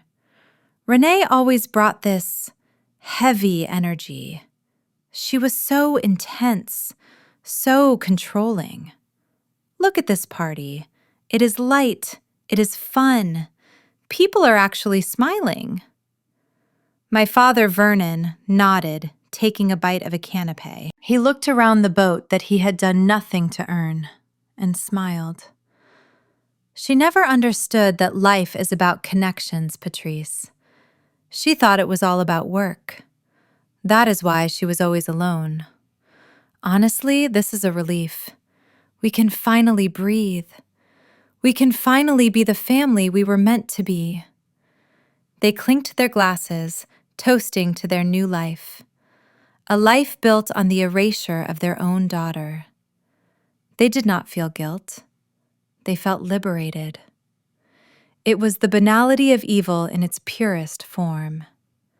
But while the champagne flowed on the upper deck, the real business was happening in the dark shadows of the lower swim platform. The music was muffled down here. The air smelled of diesel and fear. Chad was standing near the tender garage. He was not smiling. He was shaking. Rico, the smuggler, stepped out of a small, unlit speedboat that had pulled up alongside the yacht. He did not look like a guest. He looked like an executioner. He handed Chad a heavy black duffel bag. Chad unzipped it. Inside were stacks of used $100 bills. $500,000. The price of my life. The price of my soul. Rico held out his hand. The papers. Chad reached into his jacket pocket and pulled out the forged bill of sale. The paper was slightly damp from his sweaty hands. He handed it over. "It is all there," Chad whispered, looking over his shoulder. "Signed and dated. The title is clear." Rico shined a small flashlight on the signature. He traced the curve of the forged name. He nodded slowly. "Good. My crew will board in 20 minutes. Get your guests off the boat, or they are going for a ride to Mexico." Chad nodded frantically, clutching the bag of money to his chest. He turned to run back up the stairs, back to the light, back to the party. He thought he had made it. He thought the nightmare was over. He did not know that the moment his hand touched that money, the trap had snapped shut. The time for games was over. The time for judgment had arrived. The clock struck 9. The timing was synchronized to the second. One moment, the air was filled with the sophisticated notes of a jazz saxophone and the clinking of expensive crystal.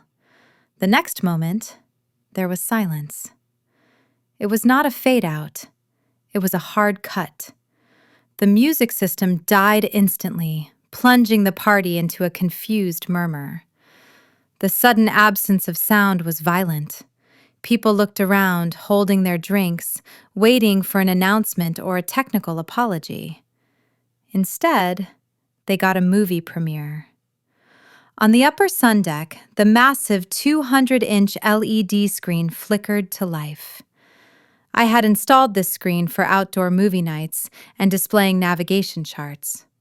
Tonight, it was the screen of judgment. The brightness was set to maximum, blindingly white against the dark night sky, forcing every single guest to turn and look. Static hissed through the wall speakers, a harsh, scratching sound that made the guests cover their ears. Then, the image resolved. It was not a promotional video for ocean conservation. It was grainy black and white footage. The timestamp in the corner read, 48 hours ago. The angle was wide and high, looking down from the top of the radar arch. It was a blind spot camera I had installed specifically to monitor the propeller wash. My family did not know it existed. They thought the stern was private. A collective gasp ripped through the crowd on the deck. The video was crystal clear. It showed the back of the yacht in the middle of the open ocean. 2 figures came into the frame. One was Chad dragging a limp, unconscious body by the arms. That was me. The other figure was walking behind him, holding a glass of wine. It was Latrice. On the screen, the digital version of Latrice pointed to the railing. She did not look sad. She did not look conflicted. She looked impatient. The guests watched in horrified silence as Chad lifted my body. They saw my head loll back completely helpless. Then came the moment that froze the blood of everyone present. On the screen, Latrice stepped forward and placed her hands on my unconscious form and shoved. It was a violent, dismissive motion, like she was throwing a bag of trash into a dumpster. My body tumbled over the side and hit the water with a splash that echoed through the speakers. Latrice, on the screen, dusted off her hands, took a sip of her wine, and laughed. The screen froze on that frame, Latrice laughing, while her sister drowned. On the real deck, the silence was absolute. It was the silence of a graveyard. 300 of Miami's most powerful people turned their heads in unison.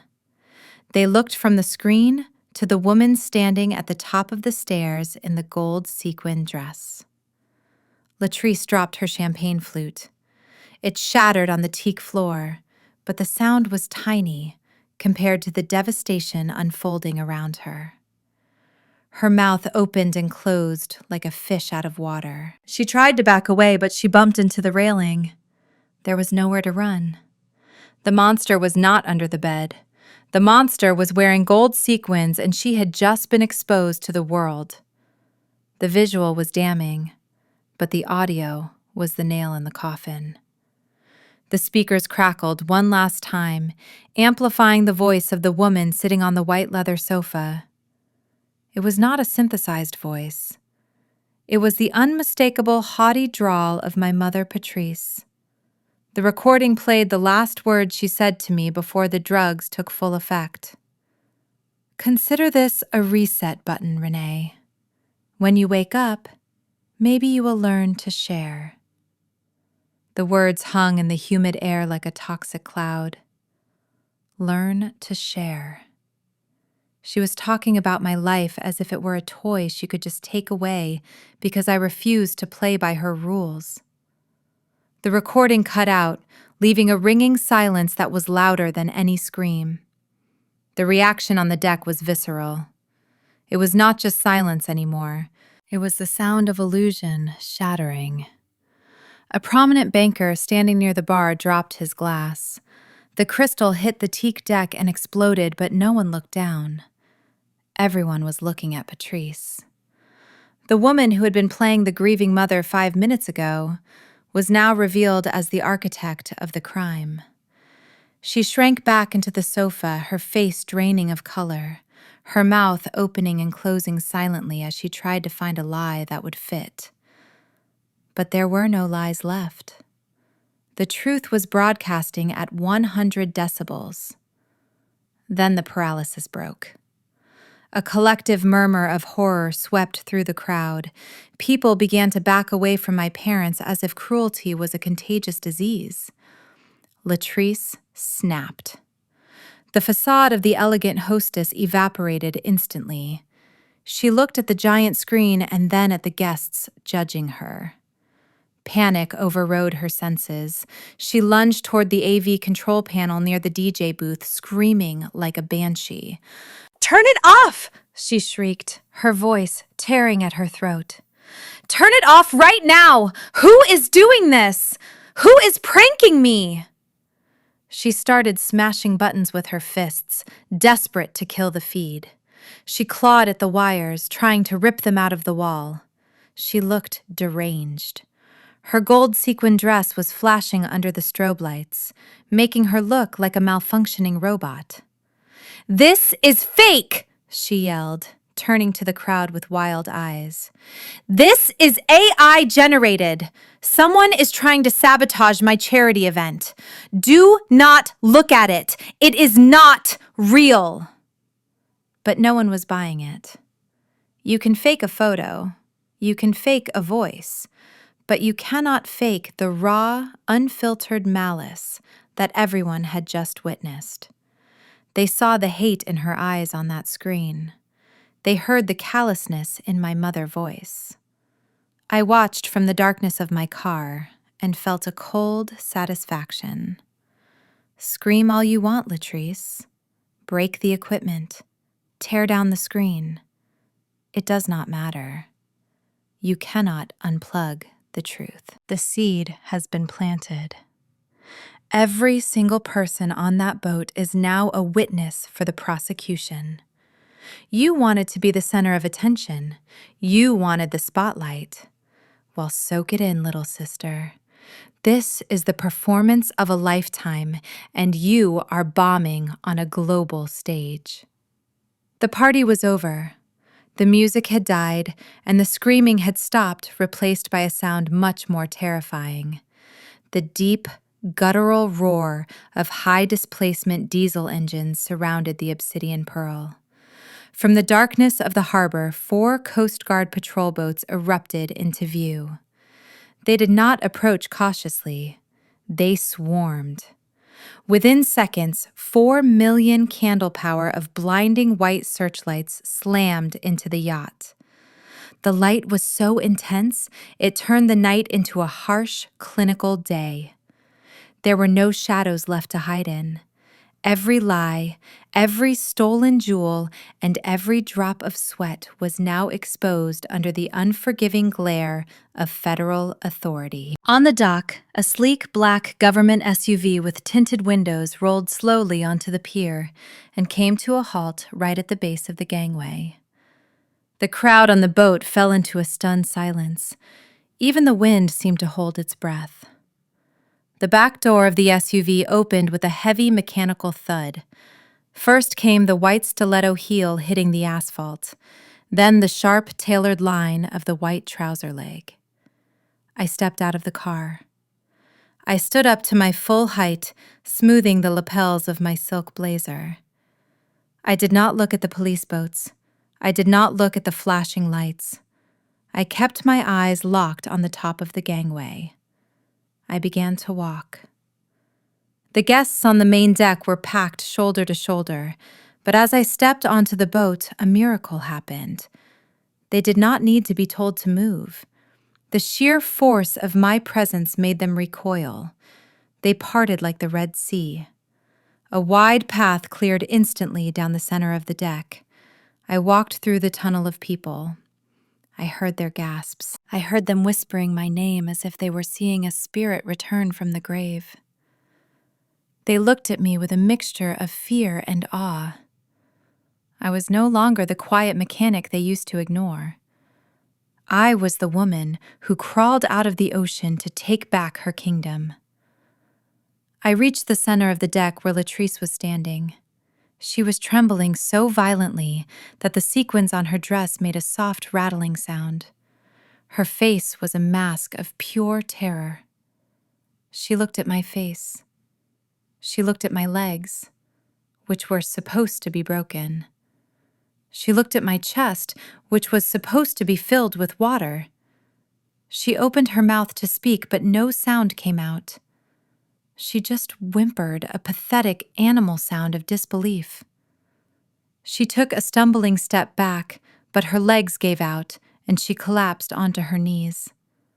She looked up at me, tears streaming down her face, ruining her makeup. She was waiting for me to scream. She was waiting for me to hit her. But I did nothing. I simply stood there, towering over her in my white suit, calm and untouched. I was the Statue of Liberty, and she was the wreckage at my feet. Latrice stared up at me, her eyes wide and glassy. She reached out a trembling hand as if to touch the hem of my white trousers to make sure I was real. Her voice was barely a whisper, a broken sound of confusion and guilt. "Renee," she stammered, You are alive. I thought..." I did not let her finish. I did not want to hear her excuses. I did not want to hear another lie about how it was an accident or a misunderstanding. I pulled my hands back and put every ounce of my pain, every second of my fear, and every drop of my rage into one motion. My palm connected with her cheek. The sound was like a gunshot. It echoed across the silent deck, causing the crowd to flinch. Latrice's head snapped to the side, and she fell onto her hands, gasping. It was the only time in my life I had ever touched her in anger. It was violent, it was raw, and it was necessary. I leaned down, my voice dropping to a terrifyingly calm register. You thought what, Latrice? You thought I was dead. You thought the sharks had finished me off. You thought you could wash my blood off this deck and sell my masterpiece for scrap metal. She looked up at me, holding her stinging cheek, tears streaming down her face. She tried to speak, but I silenced her with a look. You did not just try to kill me, I continued. You tried to discount me. You sold my life for a fraction of what I am worth, because you were too lazy to understand the value of hard work. You are not a victim. You are a parasite. I stood up and turned my back on her, leaving her sobbing on the floor. I locked eyes with Chad. He was standing near the rail, clutching the duffel bag of money to his chest like a life preserver. He looked like he was about to vomit. He tried to back away, but he bumped into the solid chest of a federal agent who had quietly stepped onto the boat behind him. I walked over to Chad. I reached out and plucked the forged bill of sale from his sweating fingers. He was too terrified to stop me. I held the document up to the light, examining the signature he had spent all night practicing. I have to admit, Chad, I said, my voice dripping with sarcasm, it is a work of art. The loops are perfect, the slant is consistent. You really mastered the shape of my name. Chad swallowed hard, his eyes darting back and forth, seeking an escape that did not exist. But you forgot one detail, I said, stepping closer to him until I could smell the fear on him. You forgot the one thing that a husband should know about his sister-in-law, after 10 years of family dinners. I held up my left hand, wiggling my fingers. I am left-handed, Chad. When I write, my hand drags across the page. The ink flow is different. The pressure points are inverted. But you are right-handed. I dropped the paper onto his chest. You signed this document with a right-handed slant. Any forensic handwriting expert would have spotted it in 5 seconds. You did not just forge a document. You signed your own confession. You are not just a murderer, Chad. You are an incompetent one. And that is why you are going to lose everything. The silence following my words to Chad did not last long. It was shattered by the sound of heavy tactical boots hitting the teak deck. The raid was executed with surgical precision. A dozen federal agents in windbreakers emblazoned with FBI swarmed the deck of the Obsidian Pearl. There was no room for negotiation. There was no room for bribery. This was the hammer of the law, coming down on a family that thought they were above it. Special Agent Miller stepped forward. He did not yell. He did not have to. His voice cut through the humid night air with the absolute weight of the United States government behind it. Chadwick Miller, Latrice Jenkins, Vernon Jenkins, Patrice Jenkins, you are all under arrest. I stepped back, leaning against the railing in my pristine white suit, watching the dismantling of my family. 2 agents grabbed Chad. He tried to run, but he barely made it 2 steps before he was tackled to the ground. The duffel bag of cash spilled open, sending stacks of $100 bills scattering across the deck like confetti at a twisted parade. I heard the sound. Click, click. The sound of stainless steel handcuffs ratcheting tight around his wrists. It was the most beautiful sound I had ever heard. Latrice was screaming. She was kicking and flailing, shouting that she was an influencer and that they could not touch her. and female agent spun her around and pinned her against the wet bar. "You have the right to remain silent, Latrice," the agent said calmly while tightening the cuffs.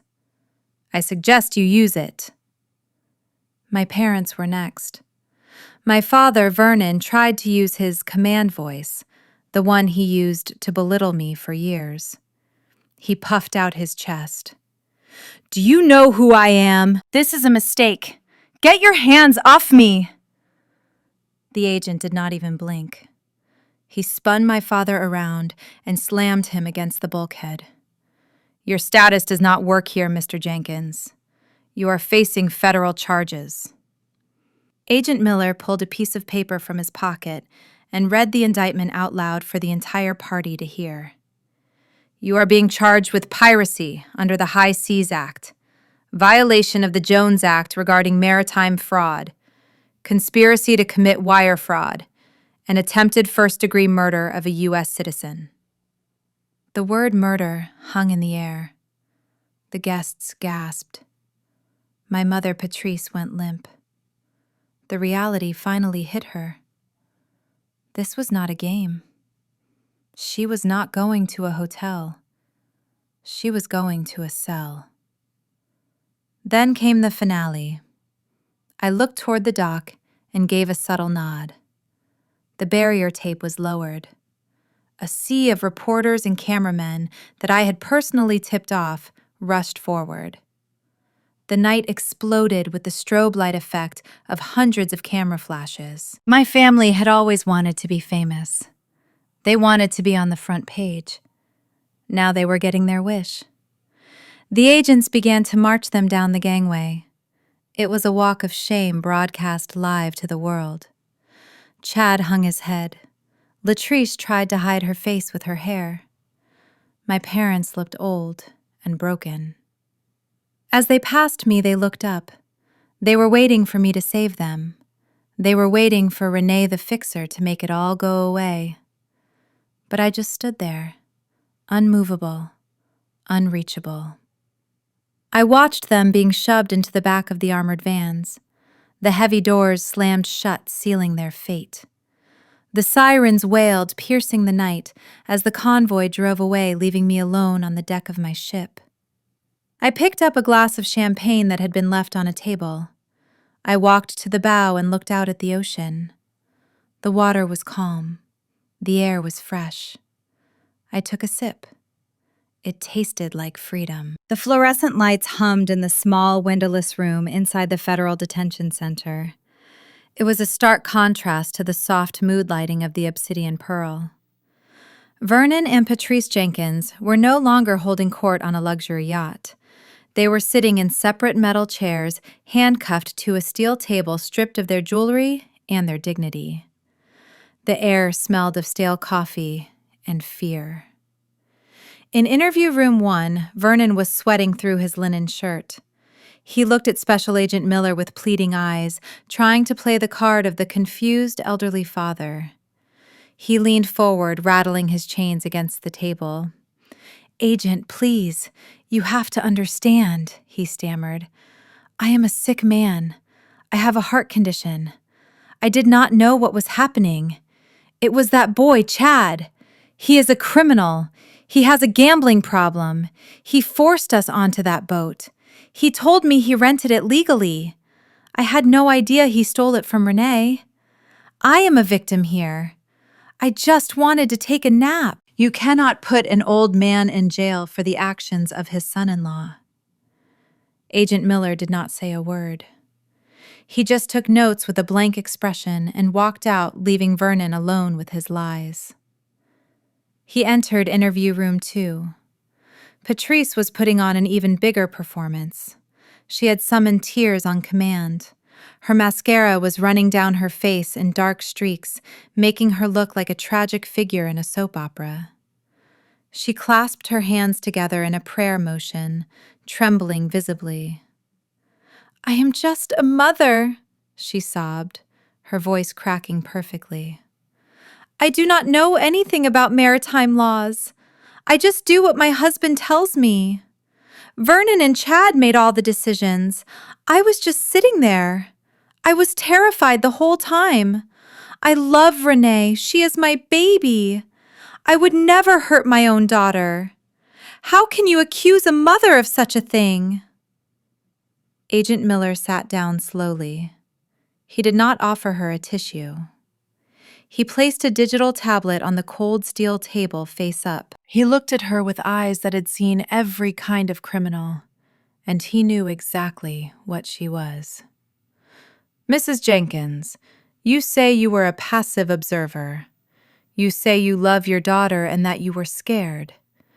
But we have digital forensics from the yacht security system, specifically a conversation recorded on the sun deck yesterday afternoon." He pressed play. The audio filled the small concrete room, bouncing off the walls. It was Patrice's voice, loud and clear. There was no sadness in it. There was no fear, only malice and arrogance. The recording played. "Let her sit there for a couple of days. Let her get hungry. Let the sun blister her skin.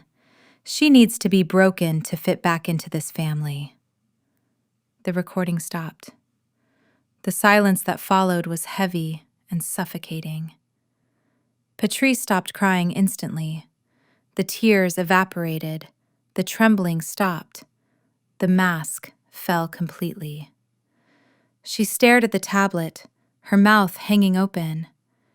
She realized that her own voice had just convicted her. There was no Chad to blame. There was no Vernon to hide behind. It was her words, her cruelty, her hate. She looked up at Agent Miller, but he was already standing up to leave. She opened her mouth to speak, to spin another lie, but the words died in her throat. For the first time in her life, the manipulative matriarch was absolutely silent. She slumped back in her chair, staring at the wall, realizing that she was not going to a gala. She was going to prison, and she had sent herself there. In interview room 3, the illusion of the devoted husband crumbled instantly. Chad was not built for prison.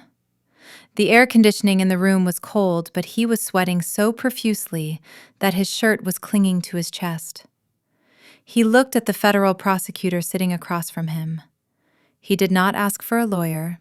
He asked for a deal. He leaned across the metal table, his eyes wide with panic and desperation. "I will tell you everything," he said, his voice shaking. "I will give you the dates. I will give you the bank accounts. I will give you the passwords. Just do not put me in general population. You have to cut me a deal." The prosecutor simply raised an eyebrow, waiting. Chad cracked wide open. He pointed a trembling finger at the wall that separated him from his wife. "It was Latrice," he stammered. "It was all her idea. I did not want to hurt anyone. I just wanted to pay off my debts. But she pushed me. She is the one who planned the trip. She is the one who drugged the orange juice. She is the one who pushed Renee off the boat. I just drove the yacht. I am just the driver. She is the mastermind. She wanted the money. She wanted the fame. She is the monster, not me." He buried his face in his hands, weeping, not out of remorse for what he did to me, but out of pity for himself. He sold out his wife in less than 5 minutes to save his own skin. Meanwhile, in interview room 4, Latrice was putting on a display of pure, unadulterated narcissism. She was not crying. She was screaming. She was pacing the small concrete room like a caged tiger, slamming her handcuffed wrists against the two-way mirror. She did not care about the charges. She cared about her image. "This is a setup," she shrieked, her voice echoing off the walls. "This is harassment. My sister orchestrated this whole thing to humiliate me." The agent standing by the door crossed his arms and looked at her with disgust. Ms. Jenkins, you are on video pushing your sister into the ocean. We have your husband confession. Latrice spun around, her eyes wild with delusion. Chad is a liar and a coward, she spat. And Renee is the real villain here. Do you not see it? She has always been jealous of me. She has always been jealous because I am the pretty one. I am the one with the personality. She is just a boring mechanic who thinks she is better than everyone else. She sat down heavily in the chair, breathing hard. She looked the agent dead in the eye, completely detached from reality. I am the victim here, she said with absolute conviction. She stole my party. She stole my moment. She ruined my life on purpose. She should have just stayed dead. If she really loved this family, she would have died on that sandbar and let us be happy. She is selfish. She is the worst sister in the world. The agent shook his head and turned off the recording. There was no point in arguing with insanity. Latrice did not see a crime. She only saw a spotlight that was no longer shining on her.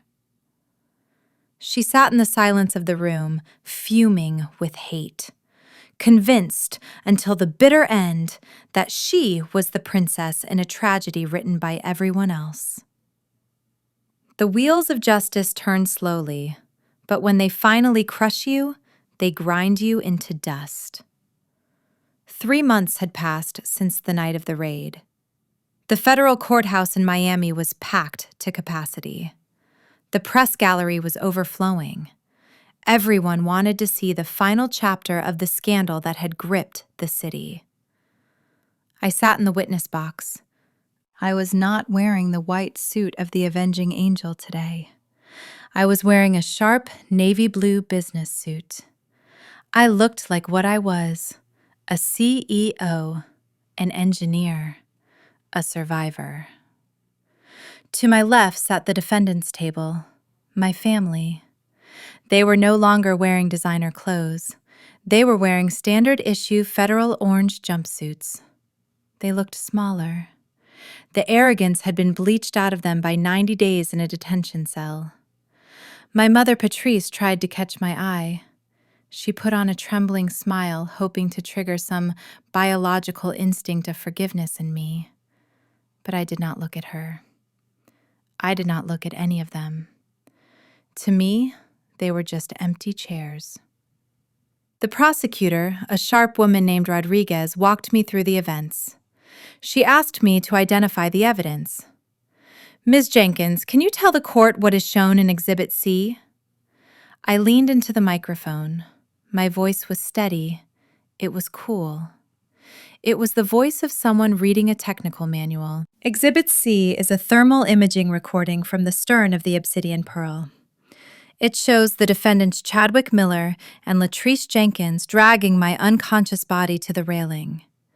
It confirms that at 4:12 p.m. on the day in question, they threw me overboard while the vessel was in motion. I heard a sob from the defense table. It was Latrice. She was weeping into her hands. I did not flinch. I did not pause. I continued to present the facts. I listed the bank transfers. I explained the forgery techniques Chad used on the title. I played the audio of my mother wishing me dead. I laid out the architecture of their crime with the precision of a surgeon. Presiding over the case was Judge Harrison. He was a stern African-American man with graying hair and a face carved from granite. He had seen drug dealers, murderers, and thieves in his courtroom for 20 years. But as he listened to the audio of Patrice's voice saying, "I needed to be broken," he took off his glasses. He rubbed the bridge of his nose. He looked down at the defendants with an expression of profound disgust. He looked at my parents not as a judge looks at a defendant, but as a father looks at a monster. He shook his head slowly. "I have sat on this bench for 2 decades," Judge Harrison said, his voice low and rumbling. I have seen greed. I have seen violence. But rarely have I seen a family so willing to devour their own child for a few dollars. The callousness displayed in this evidence is chilling. He turned his gaze to me. His expression softened just a fraction. Ms. Jenkins, your testimony is noted. Your composure is remarkable, given the circumstances. You may step down. I gathered my files. I stood up. I walked past the defense table one last time. I could feel their eyes burning into me, desperate for acknowledgement, desperate for anger. They wanted me to scream at them because hate is still a connection. But I gave them nothing. I gave them the only thing worse than hate. I gave them absolute indifference. I walked out of the courtroom doors, and I did not look back. The courtroom was suspended in a thick, heavy silence. It was the kind of silence where you could hear the hum of the air conditioning and the frantic heartbeat of the accused.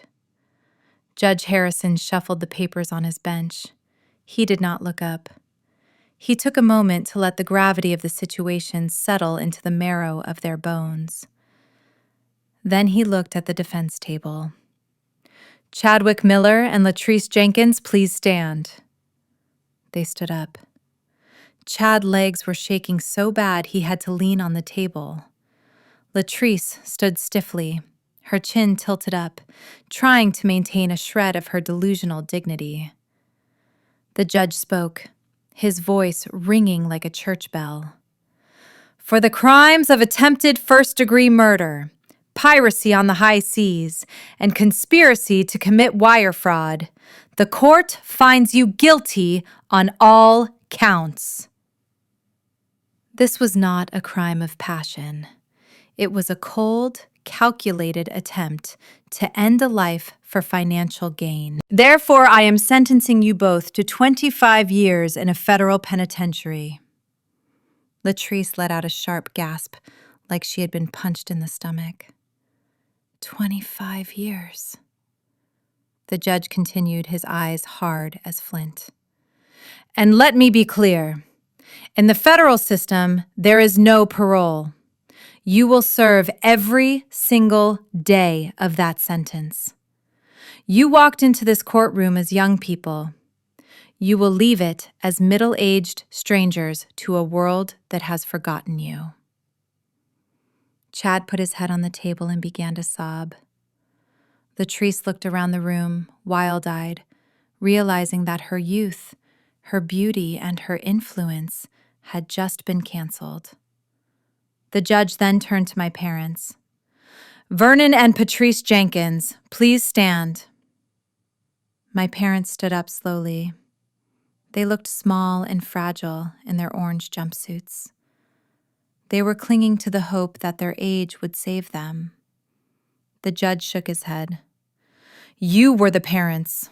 You were supposed to be the protectors. Instead, you were accomplices to a tragedy. You chose greed over your own blood. For the charges of aiding and abetting and concealment of a felony, I sentence you both to 15 years in federal prison. 15 years. At their age, it was effectively a life sentence. My mother, Patrice, let out a wail that sounded like a dying animal. She reached out toward me across the aisle, her hands cuffed, screaming my name. But I did not move. The judge raised his gavel for the final blow. Furthermore, the court orders full restitution for the emotional and physical damages inflicted on the victim. All assets belonging to the defendants, including the family estate, the vehicles, and all investment accounts, are hereby seized. They will be liquidated, and the proceeds will be awarded to the plaintiff, Renee Jenkins. The gavel came down with a thunderous crack. Boom! It was over. They were not just going to prison. They were going to prison penniless. They had tried to steal my fortune, and in the end, They handed me theirs. I watched as the marshals moved in to take them away. They were dragged out the side door, kicking and screaming, leaving me sitting alone in the quiet courtroom. I was an orphan now, by choice and by law, and I had never felt richer. Federal Correctional Institution Tallahassee is a long way from the sparkling waters of Miami. There are no ocean views here. There is no room service. There are only cinder block walls painted a depressing shade of beige and the constant, maddening buzz of fluorescent lights that never truly turn off. I checked the prisoner logs from my office in the city. Inmate number 49201, Latrice Jenkins. The processing video told the whole story. The moment she entered the facility, the dismantling of her ego began. She stood in the intake room, still trying to hold on to a shred of her former self. A female guard with arms like tree trunks approached her. She pointed to Latrice. Hair. "Take it off," the guard barked. Latrice froze. Her hand went to her head. That wig was custom made. It cost $3,000. It was her armor. It was the only thing hiding the fact that her natural hair was thin and damaged from years of chemical treatments. I said, "Take it off," the guard repeated, stepping closer. "Or I take it off for you." With trembling fingers, Latrice unclipped the wig. She pulled it off, exposing her scalp to the cold air. She looked in the reflection of the plexiglass shield. The glamorous influencer was gone. Staring back was a scared, plain woman who looked 10 years older than her age. The guard tossed the expensive hairpiece into a plastic bin like it was a dead rat. Next came the clothes. The gold sequin dress was stripped away, replaced by a standard-issue orange jumpsuit. It was not tailored. It was baggy and stiff, made of a rough polyester that scratched the skin.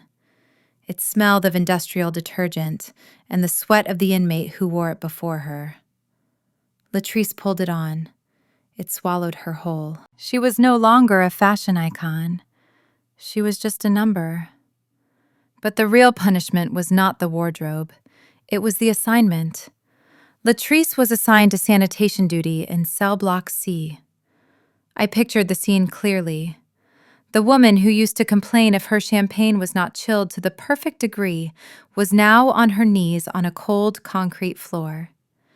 In her hand was not a designer purse, but a cheap plastic toilet brush. She was scrubbing the stainless steel toilet in the communal bathroom. The smell of bleach and urine was overpowering, making her gag. She stopped for a moment, wiping sweat from her forehead with her sleeve. She looked at the inmate next to her, a hardened woman with a spiderweb tattoo on her neck. "You know," Latrice whispered, desperate for validation, "on the outside I am famous. I have over 100,000 followers on Instagram. People pay me just to wear their clothes." The woman stopped mopping. She looked down at Latrice with a look of pure pity mixed with amusement. "Honey," the woman said, her voice rough like gravel, "in here likes do not buy you protection. Followers do not buy you commissary. And that toilet does not care who you used to be. Keep scrubbing, or the guards will put you in the hole." Latrice looked back down at the toilet bowl. The water swirled murky and gray. It was the only mirror she had left. She realized then that her follower count was 0. Her influence was 0. She had traded her sister love for a digital fantasy, and now she was scrubbing away the filth of strangers just to survive the day. The influencer had finally influenced herself right into rock bottom. The sun was brighter today. The Atlantic Ocean was no longer a graveyard. It was a highway. I stood at the helm of my vessel. I had scraped the name Obsidian Pearl off the transom. That name belonged to a dead woman. The fresh black paint on the stern now read, "The Retribution." It was not just a name, it was a promise kept. My lawyer had handed me a single envelope before I left the dock. It was sitting on the console next to the compass. It was gray and cheap, made of recycled prison paper. The return address was stamped in red ink. Federal Correctional Institution, Tallahassee. Inmate Patrice Jenkins. I looked at the letter. It felt light in my hand, but I knew it carried the weight of 30 years of manipulation. Inside, I knew there were pages of excuses, pages of guilt trips, pages of a mother trying to rewrite history to make herself look like the victim. She probably wrote about how much she missed me. She probably wrote that she forgave me for putting her in jail. She was trying to cast a hook from her cell, hoping to snag me one last time. I did not open it. I did not need to know what she had to say. Her voice had been in my head for my entire life, telling me I was not enough, telling me to share, telling me to be quiet. I was done listening. I walked to the stern of the boat, where the American flag snapped in the wind. I tore the envelope in half. The sound of ripping paper was satisfying. Then I tore it again, and again, until the letter was nothing but a handful of white confetti. I held my hand over the railing. I opened my fingers. The wind caught the pieces instantly. They danced in the air for a second, white flakes against the brilliant blue sky, before landing in the churning white water of the wake. I watched them sink. The ocean that they tried to use to kill me was now washing away their last words. They were gone, dissolved into the salt and the foam. I walked back to the bridge. The air tasted clean. I sat in the captain chair. It fit me perfectly. I looked at the horizon. It was empty. No parents to please, no sister to bail out, no husband to fear. Just me and the endless blue. I reached forward and wrapped my hand around the throttle. The engines responded with a deep, powerful growl that vibrated through the floorboards. It was the heartbeat of my ship, and it beat in time with my own. I pushed the levers all the way forward. The bow rose up, cutting through the waves with authority. The Retribution surged ahead, leaving the land and the past behind. I felt a smile spread across my face. It was not a cold smile of revenge. It was a warm, genuine smile of peace. The wind whipped through my hair, drying the last of the tears I would ever shed for them. I checked my course. Due east, into the sunrise. I was not just sailing a boat. I was sailing into the rest of my life. And for the first time in 30 years, I was truly free. The most dangerous betrayals often come from those who share our blood. Renee's story teaches us that resilience is not just about surviving the storm, but mastering it. When the people supposed to protect you become your executioners, you must stop seeking their validation and start building your own defense. True power is not found in violence, but in the absolute refusal to be a victim.